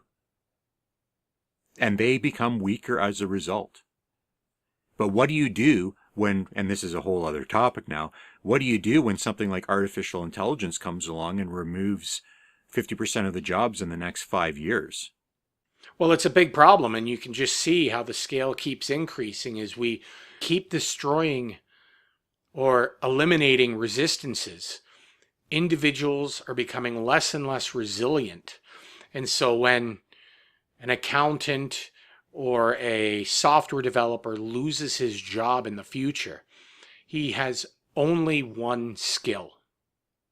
That was the skill that was determined was useful for society. And it made society strong, but it made him weak because it was only one thing. That was the specialization of being a graphic designer. And you can be as good as you want at that, but if it's your only skill, you are extremely non-resilient. And when you get into a situation where artificial intelligence comes along and all of a sudden you don't need graphic designers anymore, there is nowhere for you to turn to get your potential. Your only skill was in one thing. So we have to be really careful. And it's another unintended consequence. Specialization has strengthened society. Society is very strong because of specialization, and it's given us everything we have.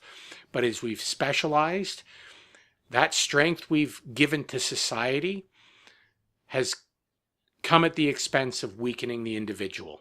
I would save every single dollar that I made. And I didn't make much money at all. But I would save every single dollar that I made. If I did a seminar somewhere, or a posing exhibition, or my mail order business that I started really little. I would save everything. And I remember that when I had $26,000 or whatever it was, I had in cash in the bank. And I was looking around like a fanatic for a apartment building. And I felt very strongly that before I ever buy an apartment, a condominium, or a house, I got to have income property first. So, and what happened was that I bought then eventually a 6-unit apartment building, and in the front it had the owner's unit, which was like double the size of all the other apartments. So that was perfect for me. So there I had my apartment, and I had an apartment building.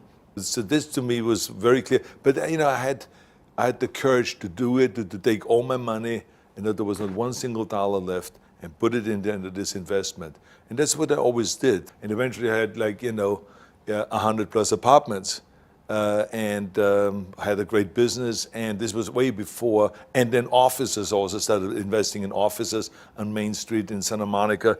And so before I ever did a film, or got really heavily into the film business, I already was a millionaire from the real estate deals that I've made and for all the success that I had in real estate. You can be in your head and not even know that all this sadness and this rage is going on inside of the emotional brain because you got in your head and you survived in your head. Like a lot of people who define themselves as codependent adult children buy a lot of books. Why? Because we're going to read ourselves into recovery, right? So there's a door that says heaven, there's a door that says lecture on heaven, and we're all lined up for the lecture. Because we're going to try to figure this out before we go there. We wouldn't just want to go there. And when you grow up in a family where there's a lot of craziness going on, boy, there's nothing to figure out. It's just crazy. But the child's always trying to figure it out. This person with all these imprinted scenes, if they're unresolved, there's no way this shame-based dad or this shame-based mom isn't going to act this out and isn't going to act it out on the children, and the children are going to be toxically shamed. That's the word I use. Since we don't have a word in English, I talk about healthy shame, which is knowing your limits, which is the permission to be human, which is I need help, which is I can make a mistake. See, because when you're shame-based, it's always like this hunter is coming, and he's going to catch you. You're going to get off guard one day, and they're going to catch you. And they're going to find out that you really are flawed and defective, because that's what toxic shame feels like. Now, when you've been screamed at a lot or hit a lot when you're a child, you have these traumatic imprints, And it's just too painful. It's just too painful. What happens is you become hypervigilant. This was the study in the New York Times. That catastrophic experience, it almost like it presses the on button of the catecholamines, these hormones that prepare you to fight or flight, and it just stays on. So you're easily startled. You have all the symptoms of post-traumatic stress disorder. And a lot of adult children do. We carry the same symptoms as post-traumatic stress disorder victims. We're hypervigilant. We're easily startled. You didn't get your infancy needs met, so you have a lot of touch needs, or you have a lot of trust needs. You didn't get your toddler needs met, so you can't say no. You're manipulated by anger. You don't know how to resolve conflict. You have a fight, you don't talk for 2 years because you have no conflict resolution skills. That's all about developmental dependency needs. Now, emotional abuse, it's all emotional abuse. It's all emotional abuse. If you're being incested, you're being emotionally abused. If you're being physically abused, you're being emotionally abused. Abuse is the training for addiction. Because when you're being abused, you're being taught power, control, shame, secrecy, fear, distrust, distance, and the numbing of emotions. Those are the basis of relationships. That's what you're being trained to believe. And you begin to confuse that with love. What you're seeing is small segments. These people have been working longer than what you've seen. You're going to see discharging energy because this energy has been blocked. You're going to see a woman working on her anger that was blocked at 5 years old, and that she's still a 5-year-old when she gets around her mom because she's never been allowed to express her anger. She's never been allowed to express her sadness. A lot of men have repressed frozen grief. A lot of us can't celebrate because all of our emotions have been... See, if your fear and your anger and your sadness are all repressed, it's going to be hard to get to your joy. You're not there for me. I'm angry. Go for her. She's right there. Right there. Get out of my life. You're smothering me. You're killing me. You're smothering me. And I won't let you. I'm not going to let you anymore.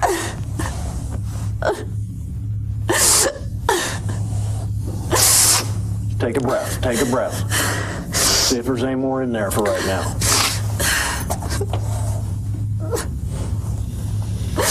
Part of me just feels hopeless, like it's so hard to get out.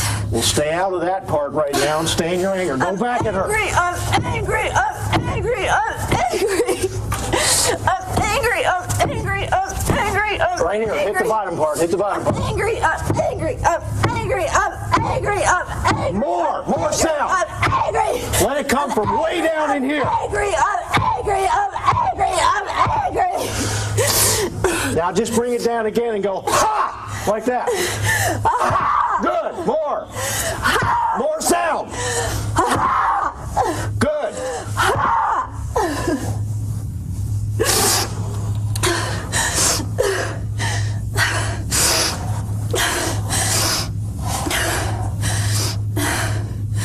I don't feel as afraid. Tell her that. I'm not afraid of you anymore.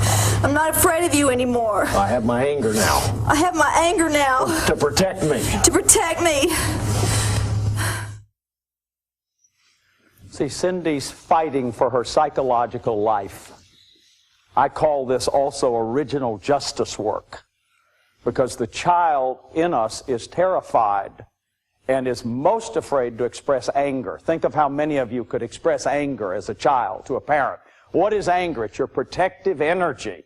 So what Kip does is he protects her, and he gives her permission to express the anger, which dislodges the energy that's keeping her 5 years old. That 5-year-old is frozen in there because she's never been able to finish and literally fight for her psychological life. She's being soul murdered by this critical, shaming, rejecting mama. So that's a part of the grief process. It's original pain, is expressing the anger. Another part of it is the sadness. They want to cry out. They wanted as children to cry out, but they were too terrified to do so. So the energy gets frozen. Then they act it out in their reenactments. And we're going to have to work out these scenes, and the way you work out these scenes is by grieving them, by getting the energy out of your body. If you don't work it out, you act it out, or you act it in. That is, I do to myself what was done to me. By helping them feel the feelings and discharge the original pain, they don't have to act it out anymore. And that's the healing work that the original pain is. I was in high school and I had these headphones on all the time between all the classes because I had all of this social anxiety. And the headphones were a way of distracting myself from having to deal with all the people and not overcoming that resistance of the social anxiety. But what happens over time with that is that those headphones turn into a compulsion of thousands of audio tapes and CDs, and then eventually it manifests as a book compulsion. And I also have thousands and thousands of dollars worth of books, more books than you could read in a whole lifetime. And I just find it interesting where he talks about in this clip this idea of people that are heavily traumatized feel compelled to be seeking answers. But the seeking of those answers in itself is just another distraction from actually doing the work to overcome the resistance that is the trauma itself. I found that part of the clip fascinating, that it's so common, the idea that the seeking of knowledge will solve the problem, when really it's just another form of distraction. We're looking for an answer and we think the reading is going to help, but it's actually just part of the problem. I just found it's so fascinating that he spotted that.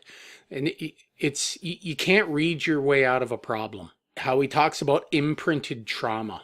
As soon as I heard that resonated with me completely, especially with our energy systems. I mean, the brain, and we've said this before, the brain is the most adaptable machine on this planet. The human brain is incredible at adaptation.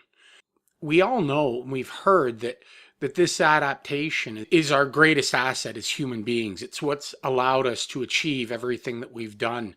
But it's like playing with fire. It's such a powerful adaptive machine that it can adapt in ways that are actually detrimental to us as well. And I think Bradshaw, in his work, has stumbled onto this. I don't think he quite understood the energy systems the way we do, but our brains are adapting from the minute that we're born into our new environments. But we're adapting to a very specific environment at that point, and that's the family environment. We're not being exposed to the larger world and the environment that we will enter someday. It's all based just in this kind of artificial family environment. When we're young and when we're children, our brains are just starting to adapt, and it's laying down new neural pathways. And these pathways, they're the ones that are the most primal in us. They're the original pathways. If they aren't laid down properly in the beginning, and most of them, I would say almost everyone, it's sort of a potluck. You're just lucky or you're not lucky whether or not they're laid down into the right pathways at the beginning. If you think of like a young sapling tree, and it starts to grow and it gets its first couple of branches going on that tree. As that tree grows, those branches become the most dominant branches on that tree. And all other branches grow off of those initial branches. It's the same with those neural pathways as children. As we begin to develop, if that development is skewed, those branches diverge into different imprints that aren't necessarily good for the development of the person. And so you start getting these energy systems that are pushing through these trauma imprints, and they just keep growing and getting stronger and stronger as you get older. Now, depending on whatever kind of environment you came from, sometimes these divergent neural pathways that were started, they actually become quite beneficial to society. This is where you get all sorts of odd personalities, where you have somebody that, like myself, is a workaholic and has a compulsion for work. Society doesn't see that as a problem. Society loves that, right? And these billionaires that sleep 4 hours a night, build these billion-dollar corporations, and you look at their personal lives, and they're just train wrecks, just filled with, all sorts of substance abuses and failed marriages. But we don't tend to look at trauma in those aspects. We always tend to go towards, the parts of the trauma that don't help society, like alcoholism and, child abuse, things like that. But I really think at the end, this is stuff that we're all dealing with. The interesting part was where he's doing the treatment with the woman. When you have one of these energy systems that is pushing in the wrong direction in your mind, once those neural pathways are set up that way, every action, every thought, everything is traveling through those pathways. And I think what he's discovered is that the only way through it is to bypass those pathways. He's come up with a practice of allowing someone to show anger, and as they're showing that anger emotionally and through their actions and through their thoughts, new pathways start to form, and they begin to channel the energy away from the problemed pathway. Yeah, the shame center. Yeah, that shame center. So that shame center is it's taking all the energy, and just all the energy from whatever your experience is at that moment. And it's channeling it through that shame center. And as soon as that center fires, you feel the shame. And so Bradshaw is like, well, now we need to open up that anger center again. We need to create a new pathway so that when you encounter this same situation, instead of channeling that energy through that shame pathway, we're going to channel it through an anger pathway, and that will better allow you to deal with the situation. So this trauma is going back to childhood. So these neural pathways, they're like, if you compared it to a river, they're like the Mississippi. And the energy is just flowing from every experience, every emotion, every decision. Everything you're doing is firing a neural center in your mind, and all of that energy is channeling through these dysfunctional pathways. And what he tries to do is set up these little tributaries, a little upstream of where that river is receiving the energy, and he's trying to divert that energy into a new pathway. And what you're seeing is it's just a start. It's not an overnight fix, but it's something that if you can concentrate long enough on it, you can actually divert the energy from that shame pathway, which is huge. It is a huge pathway. It's ready to receive energy. It's the trunk of the tree.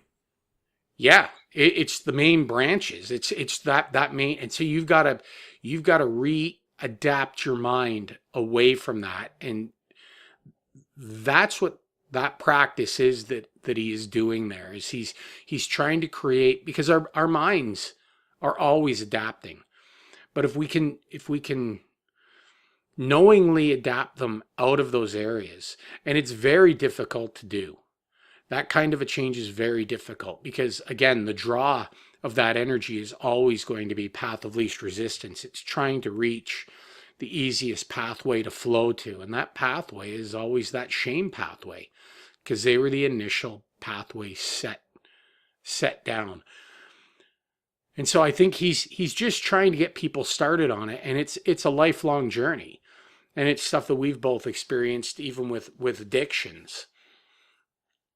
And even if you manage to conquer an addiction, what you're left with, if you somehow can set out enough tributaries away from the corrupted pathway that's causing your behavioral issues, if you can set up enough of them and work long enough at them, you can beat addiction cycles by pushing energy to other neural pathways.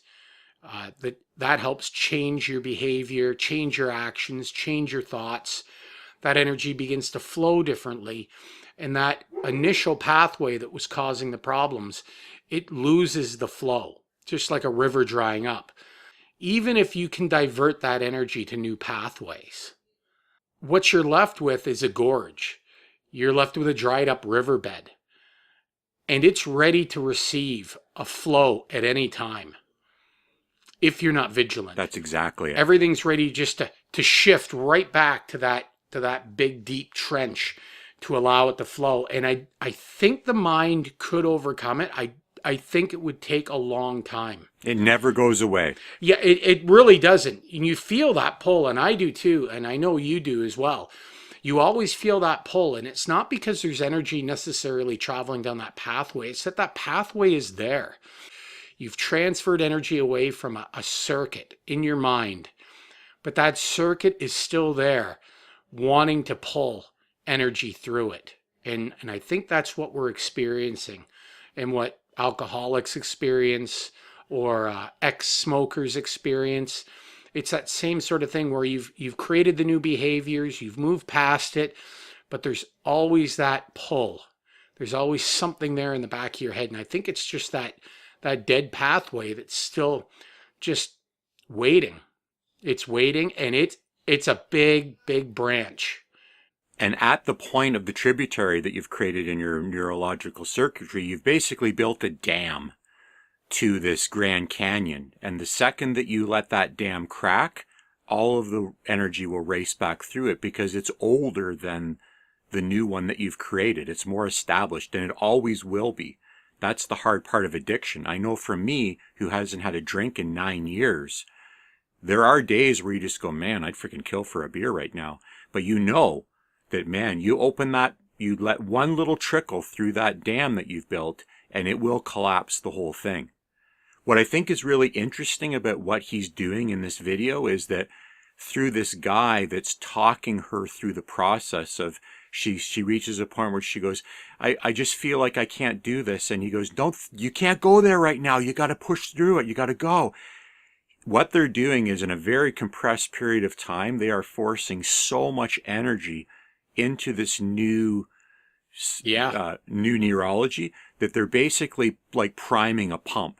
They're forcing so much growth of this neurological network in such a short period of time that at least it's forcing it to be established. Whether you can maintain it or not is up to you.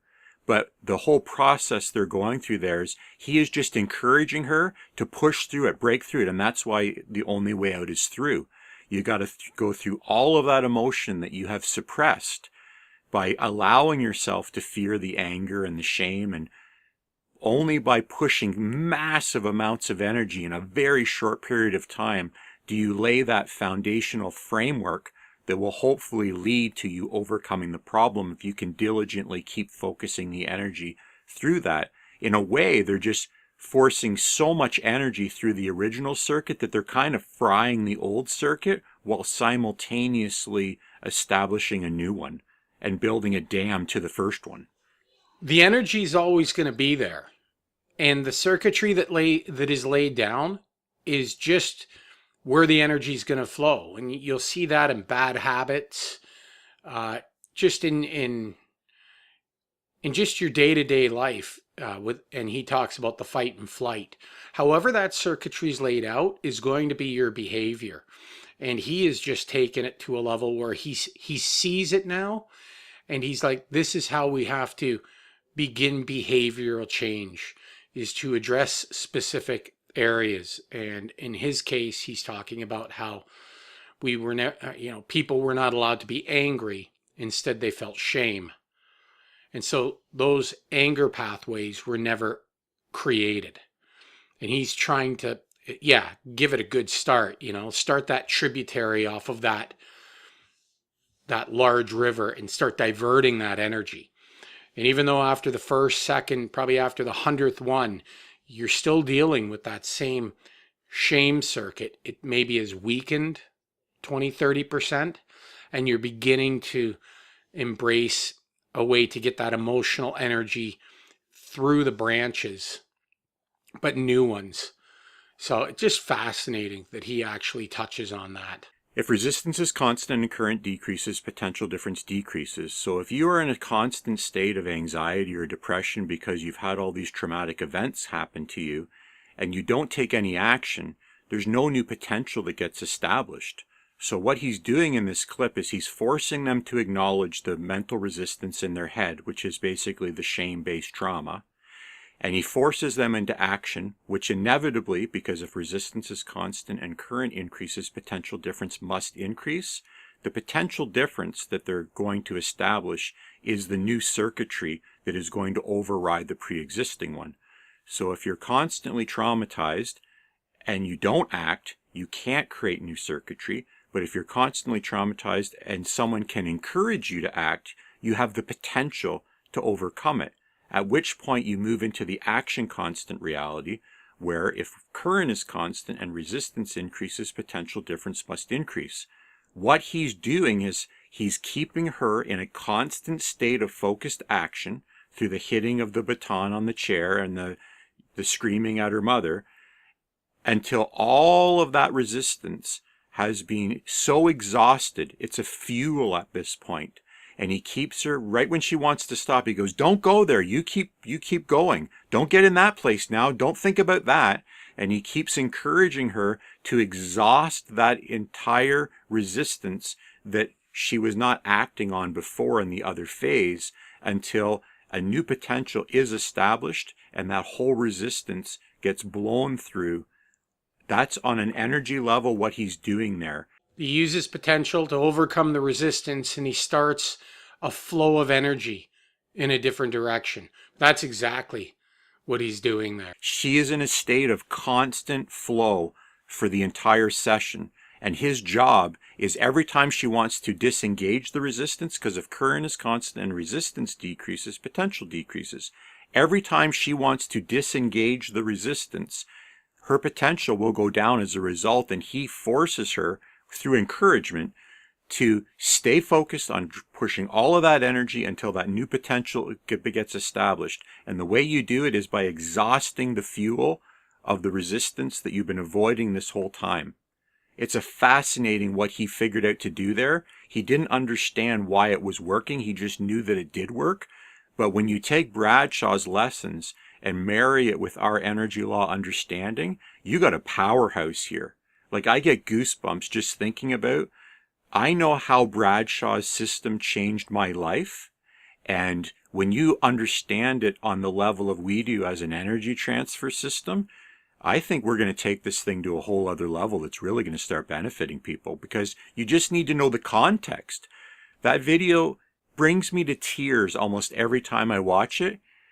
And it's because it's so powerful to watch someone be subjected to this. You just see that energy release and you can't help but feel it.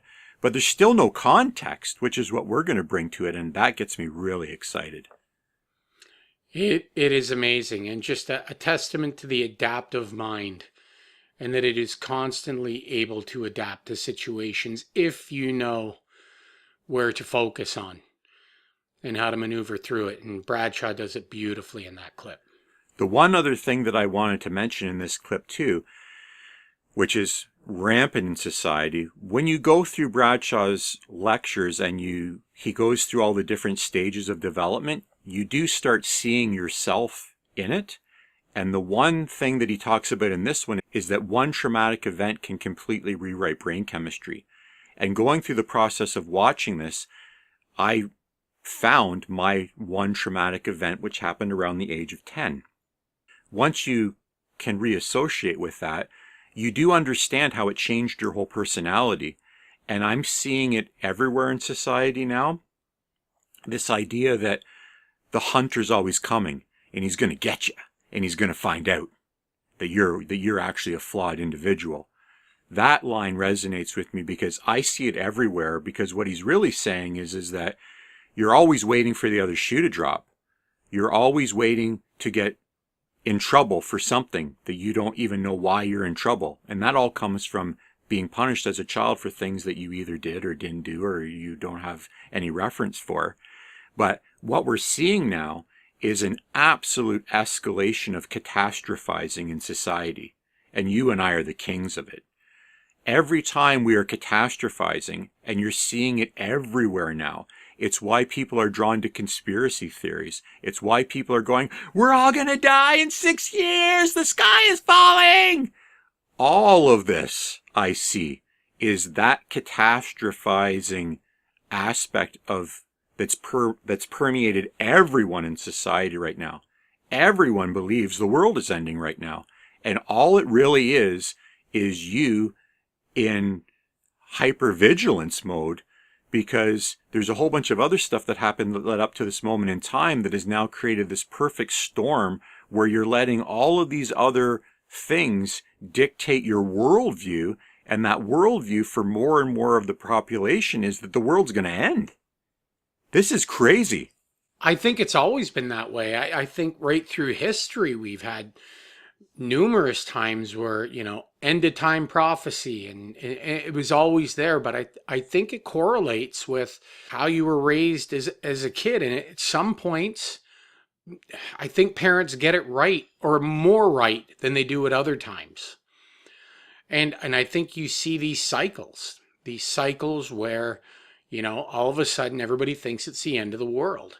And then there are other cycles where we don't think it's the end of the world. And I think they come around from time to time, but all of it again is going back to those imprints when we were young. Once those imprints are established, all other thought and action all flows through that lens, through that one branch. That's why we see it in every aspect of our lives as we get older. It's like, I look at everything through a shame aspect. Well, yeah, all that's going on is there's an energy flow through these neural pathways in your brain. And whatever the action is, that energy goes through that pathway, and that energy flows straight through to those early childhood pathways. And as soon as it does, you've got that unhealthy shame imprint getting fed. If one of them activates, energy flows through those initial childhood ones. Like all the leaves on a tree, they all have to flow through the one main branch. And that's what we're seeing. We're the Gen X generation. We were brought up under the threat of impending nuclear destruction. And I know the effect that had on me, that the world could end at any time. They could drop the bomb at any time. I can't imagine the long-term psychological damage we're doing to children now, where every time you turn the TV on, it's a climate crisis, we're all gonna die. Well, yeah, no, there's definitely some big problems with that. The unintended consequence of that is going to bite us in the ass so bad. No wonder addiction's out of control now. Addiction is out of control. Young people are ODing on fentanyl on a daily basis, and really, why wouldn't you? When every time you turn on the mainstream media, we're all going to die. Well, yeah. I mean, there's always been some sort of threats, but nothing like the human race has seen in the last, 100 years or so. I mean, first it was the stockpiling of nuclear weapons to a point where we all understood that if we wanted to, we could wipe the planet out 10 times over. And now the threat is that, if we just try to live our day-to-day lives, we're going to wipe the planet out just by just, doing day-to-day things. So it's definitely escalated, and all of that is leading to these pathways being laid down. And we don't know what the consequences are to any of that yet, but I think we're going to find out. Well, what we do know is that when you turn every daily activity into a shame-based event, Bradshaw's already shown us where that story ends. And that's what they've done. Every natural instinct that a young person has just to go out when they have all of the energy in the world and live their lives is being turned into a shame center now. Now, the family system, enmeshment, like when this marriage is dysfunctional, where there's an intimacy vacuum. See, nature abhors a vacuum. The children will try to fill in the vacuum. So in a family system, let's say Jack and Jill get married pregnant and they have Susie. Susie may be a lost child. That is, she's the child that the way she can matter in that family is by getting lost. Or this child may be the hero child. Or this child may be the scapegoat child. All of these are forms of enmeshment, family system enmeshment.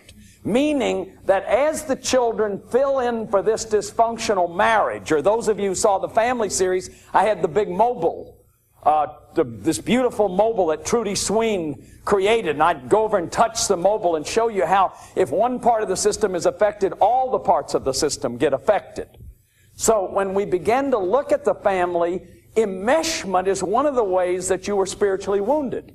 Because like I was a star in my family. I was the president of every class. But this is the way that I had to give up my reality.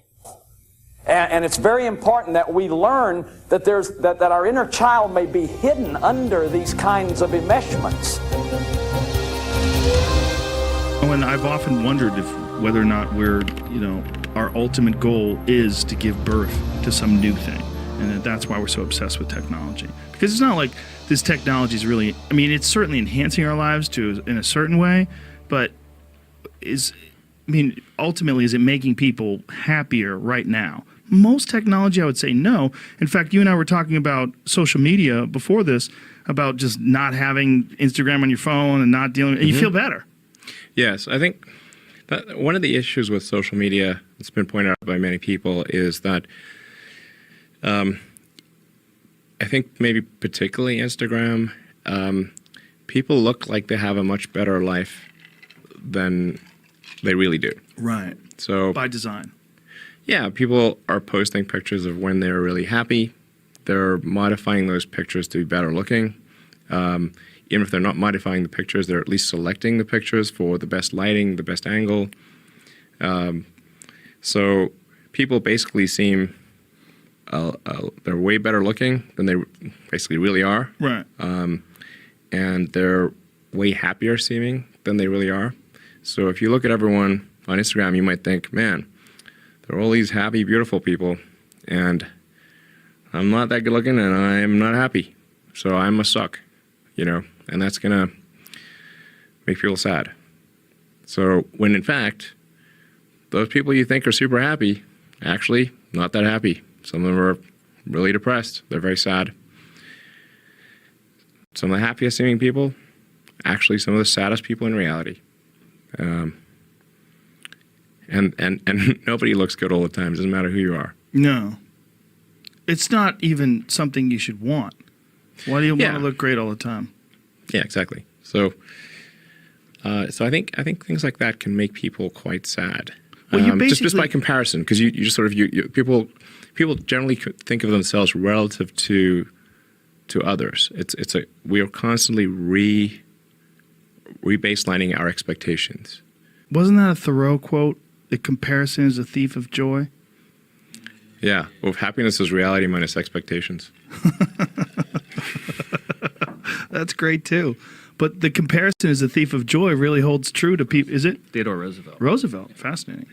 For those who aren't aware of the history of this project, we actually started developing this larger philosophy of Ohm's Law in 2001. And I just wanted to read the very, very first page that was ever written when we started compiling this into a larger philosophy for Ohm's Law. Your mind has one primary function: to find and catalog potential differences in all of the information your senses input. It does this because knowledge of every difference is a potential source of power and energy. You either agree with a classification or disagree based on established relations. If you are unsure, the information remains unclassified, awaiting further verification through experience. If not easily assimilated, this function of judging against all other cataloged information creates mental resistance based on expectation, superstition, understanding, and awareness. That is why most are initially so judgmental when exposed to information for which they have no reference. And there's a little key that goes with this first page that has some definitions. Expectation, that which one believes they are entitled to. Superstition, fear based on ignorance. Understanding, a foundation from which to rise up, created and verified through experience. Awareness, knowledge of the impact actions have on others as well as the environment surrounding the individual. They're kind of seeing it in this clip, but if your mind can only catalog information, and you're involuntarily doing it, and then you give children this device that is constantly inputting into their senses all these images of what they are not, what a recipe for disaster that's going to be on it. It's a shame generator, basically. It's a Bradshaw shame generator. It's a blast from the past, hearing what we were like back then when we were just discovering this. The way our minds work, they're machines, and they are comparing everything. But on an evolutionary scale for hundreds of thousands of years, this way that our minds compare, it's essential for survival, and it's served us very well. Especially the notion that if you're constantly categorizing potential differences because subconsciously you know they are either an energy source or they are a resistance to a void. So in that way, it's the only way that we survive. That's exactly it. And again, when you go to the primary functions of a life form, you've got to secure and exploit an energy source of some type. And once you've been able to do that, your secondary function is to continue to look for an energy source to exploit while simultaneously avoiding any harsh environmental resistances. And so right through time, that was just how we maneuvered. And the fact that we look for differences in other humans is from the exact same evolutionary stance. Well, when we were, hundreds of thousands of years ago, while we were, evolving and hunting and gathering, we were looking at humans, and we were looking for humans that were succeeding. If you found a human that was healthy and was succeeding and was happy and had found a place where there was food and had found a place where maybe there weren't so many predators, maybe you moved out of the savannah where there were lions behind, every shrub that were attacking you. You were constantly on guard, you were injured, and you moved into an area where you saw people that were living happily. You instantly knew that this was a safer environment environmentally. You knew that there was going to be ample energy to exploit, to be able to consume, to be able to keep living. And so you knew that that was probably a better place to be. And it's interesting with the common human experience. Emotion is the bridge to action. It's through emotion that we do things.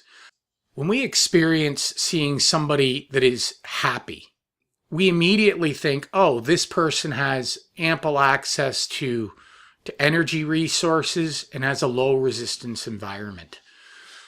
Yeah, they're in the potential constant reality. That's how we perceive it. If potential is constant and resistance decreases, current increases. So when you see people on social media that are going on trips and they're at Disney and they're at the Caribbean, you assume that their resistance is low and they've got all of this energy to do these things with, because that's just what they're projecting. But it doesn't necessarily mean it's true. Our minds are being tricked because they are set up to do just that comparison on resistances and potentials. And all of a sudden the environment changes to where now we're watching things on a screen and we're not seeing the entire picture. But our brains don't quite understand that. They're still just looking for comparisons.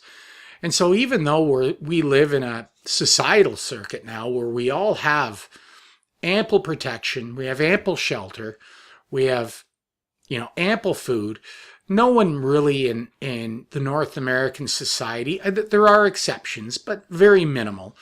Most of us don't worry about where our next meal is coming from. And we don't worry about having shelter. And again, there are exceptions to that. But for the most part, for the general public that is on social media, this isn't a life or death situation. We all have an abundance in North America. But still our brains are still doing that same comparison. It doesn't matter that we're all fine.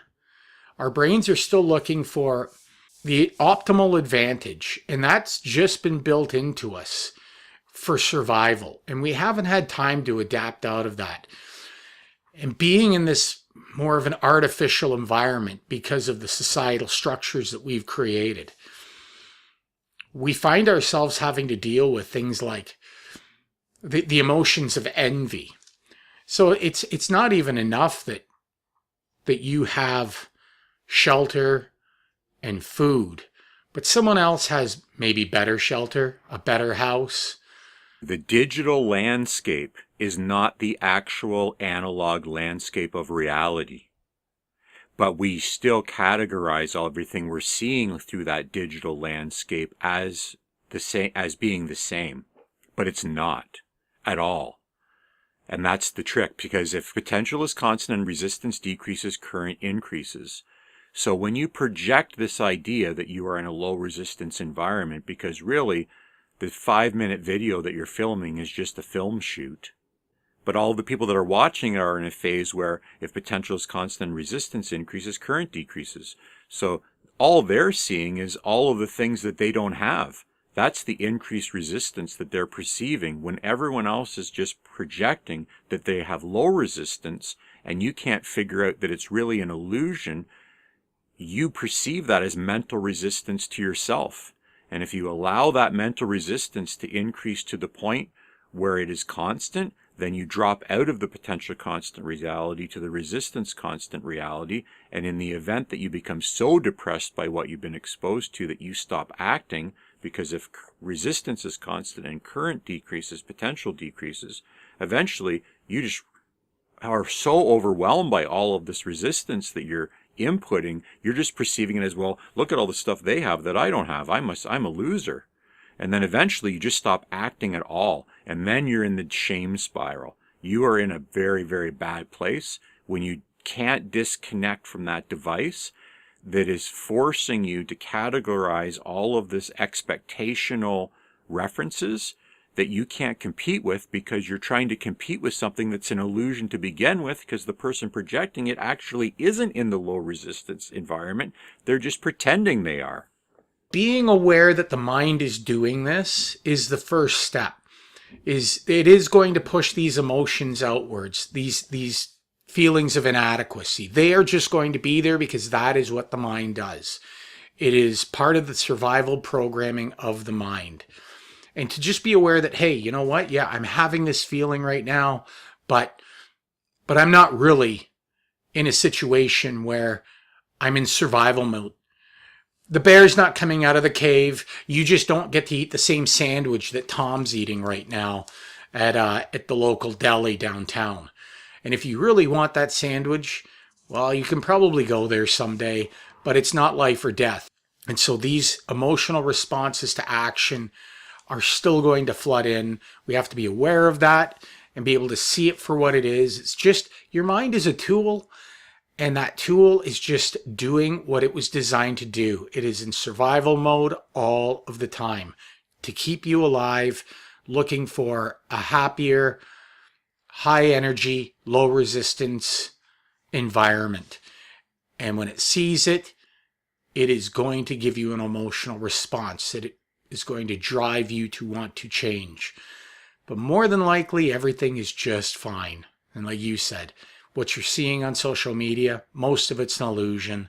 The mind cannot distinguish between the illusion and reality, and you're going to get those responses. The time frame for adaptation in nature is long, and we are being hit with so much in such a short period of time that we can't possibly biologically adapt through the 100,000 generations of adaptation that we would get that have happened in the last 20 years with the invention of the smartphone. Yeah, we're having changes every couple of years. The entire world's changing. Just in our lifetimes, it has completely changed. And that's just 50 years. And so, mentally, we have to try and become consciously aware that our bodies and minds were designed in a very certain way over hundreds of thousands of years.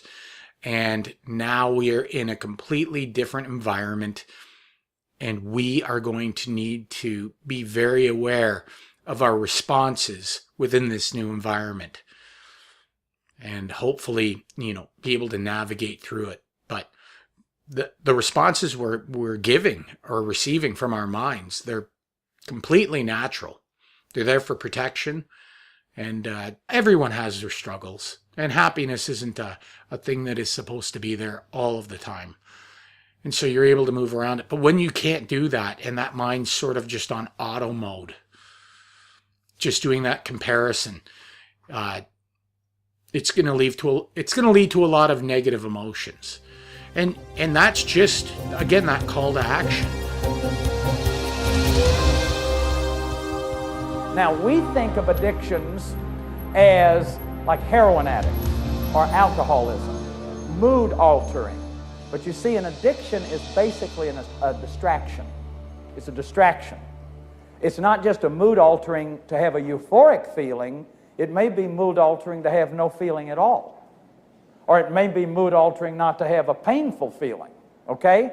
For example, people are addicted to people. We're going to talk about that. Kinds of relationships. You can be addicted to your kids. Animals. You got 5 cats and 4 dogs and 2 birds, and they cost you a fortune, and pretty soon your whole life has become unmanageable over the animals. Activity, sleeping. People become addicted to sleeping. People are addicted to drinking. They're addicted to daydreaming. They're addicted to hobbies. How many marriages get dysfunctional because old Joe's over here playing softball 6 nights a week? And he's shooting pool and drinking beer with the boys, and he's never home. Or mama has to go bowling 7 nights a week, or whatever that creates a stressor on the family system. Exercise. People get addicted to exercise, to sports, watching TV, Monday Night Football. Addicted to excitement. Addicted to ritual, religious ritual, magic ritual, anything far out. See, anything that'll take you away from your feelings. Addicted to gambling, addicted to being sick. Things, addicted to junk. Addicted to junk. There's 2 rooms in my house. I can't even get in.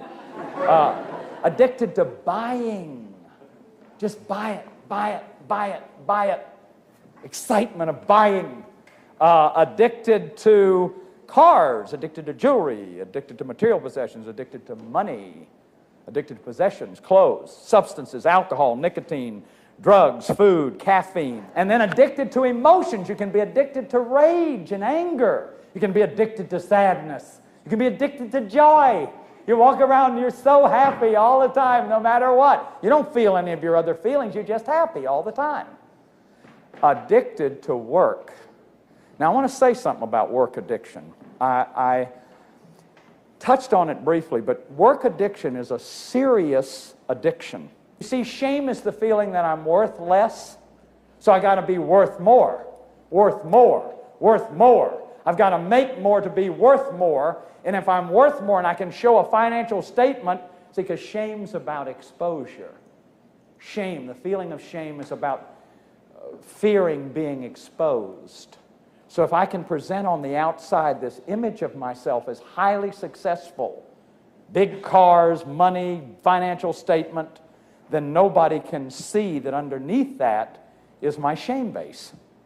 So that man will act out. He's usually lost himself, very depressed, or it could be a woman. And somebody in this system, maybe one of the kids, will be depressed all the time, be carrying his shame, will be carrying his shame. And see, that's awful. Sexual addiction in our country, as we're beginning to understand it, is so common. I mean, it's obvious, isn't it? What feeling is denied very early on? Anger is the most commonly, that's the feeling for sure you can't have. Don't you raise your voice to me. Don't you talk to your mama that way. But what about sexual feelings? So those feelings go underground. They get repressed, and you get alienated from them. They're split off. When you look in the mirror, there's no sexuality, not in the family. Little boys who are neglected emotionally, they don't get a lot of attention, or who are emotionally abused, what happens is they go very deep within themselves in isolation. One drug of choice for sex addicts is pornography. Another drug of choice may be compulsive masturbation. Another drug of choice may be sadomasochism. Another drug of choice may be cruising. Another drug of choice may be acting out in some other way. But every one of them are a high, a relationship with a mood-altering event. You see how the addictive quality is there? Can you see that this range of addiction is enormous? Why I would talk about the diseases of today as compulsivity. There's almost nothing I can think of that I have treated and worked with in counseling that doesn't have an addictive quality. And see, shame is that belief that you're worthless. And shame gets interiorized early on as a person is shamed either through abuse, through neglect, through abandonment, through one of those processes, feels inferior, doesn't feel like they have a right to their own reality, must adapt in one of these roles we talked about. Then that shame base gets built up. Then as they watch a parent who is shame-based, what do they have as a model? And then here's the corker. The shame becomes internalized and automatic. So you don't even have to have an external shaming event. You just become shamed. And then you get into shame binds. You feel sadness, you feel ashamed. You feel anger, you feel ashamed. You feel sexual, you feel ashamed. You feel like eating, you feel ashamed. How many of you got shamed at the dinner table? Oh, that's an arena of shame. Sex is an arena of shame. Food. See, the very instinctual drives that we have are arenas of shame. The repetition compulsion, the urge to repeat. This repetition compulsion is rooted in childhood. See, alcoholism isn't about alcohol, although you got to get the alcohol out. Cocaine addiction isn't about cocaine, although you can't use the cocaine if you want to get well. Food addiction is not about food, although you can't get well if you don't quit eating food. Our feelings are our reality. Every compulsivity is a way of being out of control, a way of either feeling a feeling or distracting ourselves from feelings. Compulsivity is a result of the loss of ourselves. People tell me, well, I got beaten as a kid and I survived. It's like saying I survived nuclear war. Is there any greater sorrow to never have known who you are, to be an act all your life, even if it's being the president of the world? If it's an act, you're not yourself. So what a tragedy. And that's the crisis in the family today, is this kind of tragedy. It's a crisis of the truth of ourselves. It's a crisis of discipline. It's a crisis of not knowing who we are. Like Bradshaw says, when we normally think of addiction, we think of like an alcoholic or a drug addict, someone that is very obviously in a lot of distress or spiraling out of control. But we've really created a society where the compulsivity is factoring into so many different aspects of our life right now that it's just manifesting in so many new ways that we have never really experienced before because of the affluence that we have in the world right now. This crazy model that you've seen throughout this presentation we call Ohm's Wheels of Life. And Ohm's Wheels of Life are an actual breakdown of the law of energy called Ohm's Law of Resistance. And we've created it in this new form so that we can actually show you what's going on inside of yourself and your experience, because everything is energy law all the time. You just have to figure out where you are in the flow of that energy law and how the different variables are affecting how you're actually making decisions. We created this because we found it very useful for ourselves, because we've had to figure all of this out on our own, because there is no course on this anywhere other than here, because this is just what 20 years of experience have built of studying this phenomenon. So in the potential constant reality up at the very, very top of the model, you see that if potential is constant and resistance decreases, current increases. But if potential is constant and resistance increases, current decreases. This is the mental aspect of your life. You have established some sort of potential on a base level because you are alive. It's not going up or down. You have a base level of potential that you have just by virtue of being alive. So when resistance increases and current decreases, that's you saying no. If mental resistance increases and you say no, then current, or whatever activity you're doing, is going to decrease as a result. And the opposite is true, which is if you say yes, if mental resistance decreases, current increases. You move towards that thing because you have now said yes. The reason just say no when it comes to addiction doesn't work is because a compulsive person's whole problem is that they don't have the ability to say no. They have lost the ability, the mental ability to increase the resistance to the point where they can actually stop themselves from going through the habit that they've created. And all addiction is a habit that has been created to distract you from a greater resistance that you should be engaging but are avoiding. Every addiction is doing the exact same thing. It doesn't matter if it's alcohol, drugs, shopping, pornography. Every addiction you have is something you are choosing, you are saying yes to, and driving your energy toward in avoidance of a harder something that you should actually be doing. Now, everybody's day starts at the very, very bottom of this cycle. This is the resistance constant reality. Every day you wake up, your place in the phases resets back to the resistance constant reality. The instant you wake up, there are things that you need to do. There are obstacles or resistances that you must overcome every day just by virtue of being alive. And for some people, it's very difficult things. And for other people, it's very easy. You might be a retired person with lots of money, but when you wake up in the morning, you still have the resistance of getting up and brushing your teeth and making your breakfast and doing all these different things. Every day starts in the resistance constant reality. So in the resistance constant reality, if resistance is constant and current decreases, potential difference must decrease. So if you get up in the morning and you're not doing anything, then you do not have the potential to overcome whatever those obstacles are. And the upper aspect of that same part of the equation is that if resistance is constant and current increases, potential difference must increase. So what that means is that when you get up in the morning, you know you have to go to work and you're going to have to overcome all of the resistances of your job. And as a result, you get the potential of the money that you've got for fulfilling the task. Now, this is where addiction comes into the equation. And the third aspect of the equation is the current constant reality.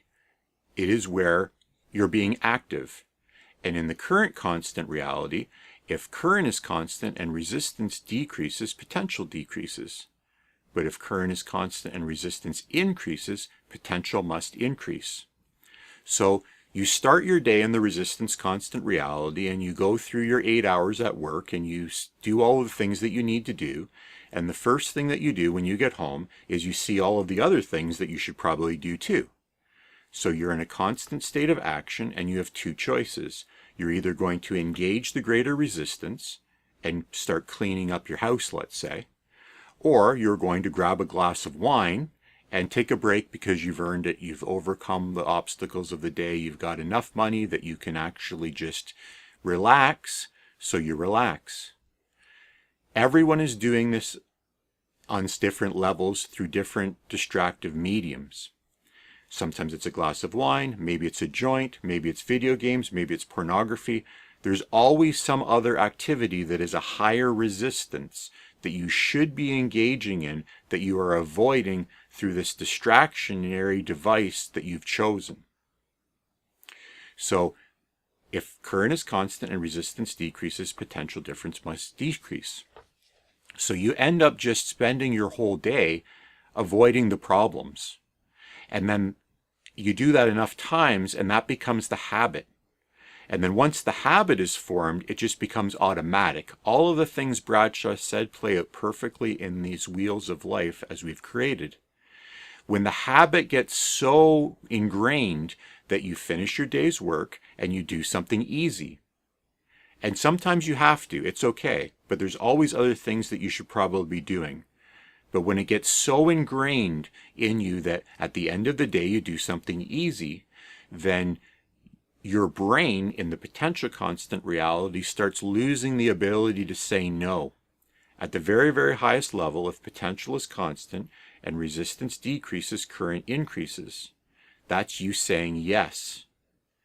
You start saying yes to low resistance activities until you stop even asking the question and you immediately start going into the low resistance activity that is whatever distraction you've chosen for yourself. This is the fundamental energy phenomenon that's going on through every addictive process. It is always through the benefit of the harder road that you grow. This is why, as Bradshaw says, the only way out is through. The through is the resistance that you must overcome through action on the higher level of the current constant reality.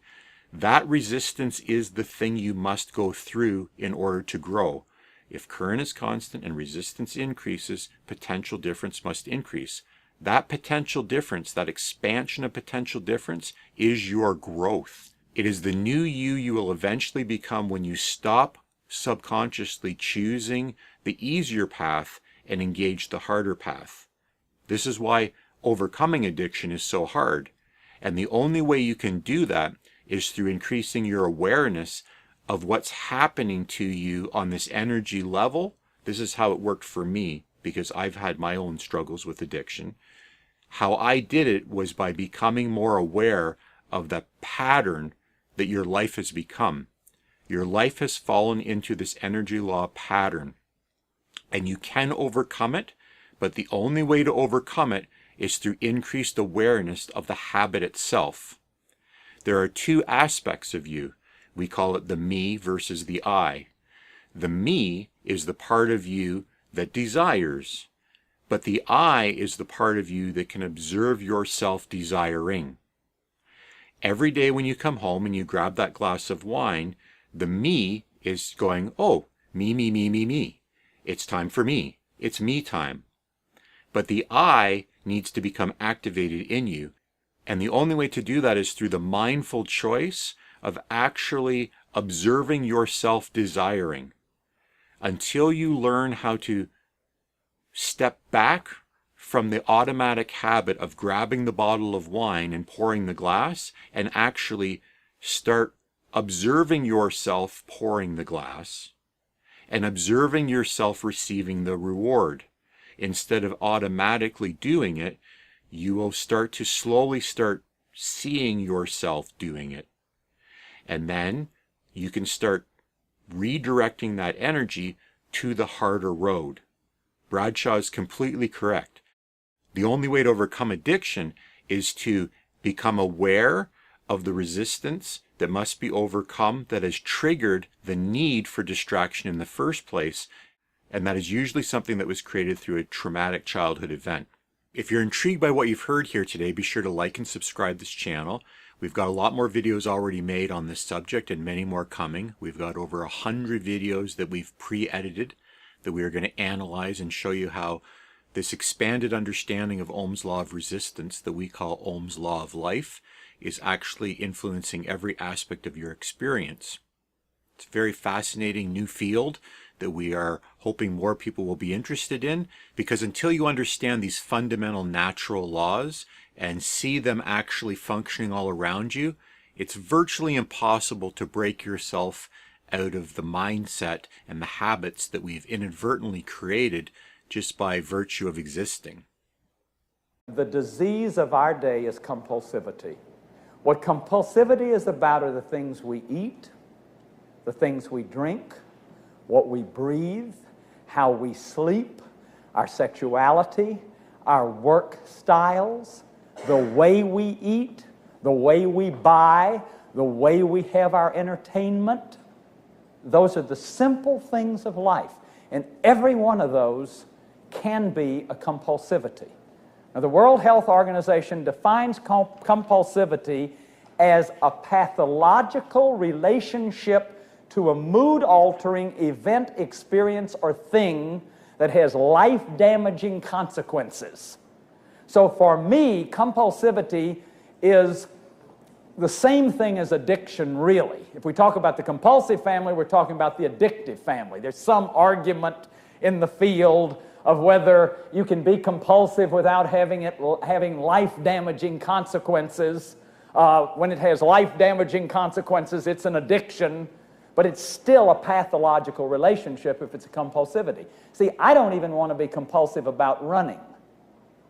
I don't even believe with Bill Glasser that there's good positive addictions. I don't want to be addicted. Because what addiction is about is being driven. It's about necessity. It's about not having a choice. And to me, that's the loss of freedom. That's the loss of the very thing that is the core of being human, creativity and freedom.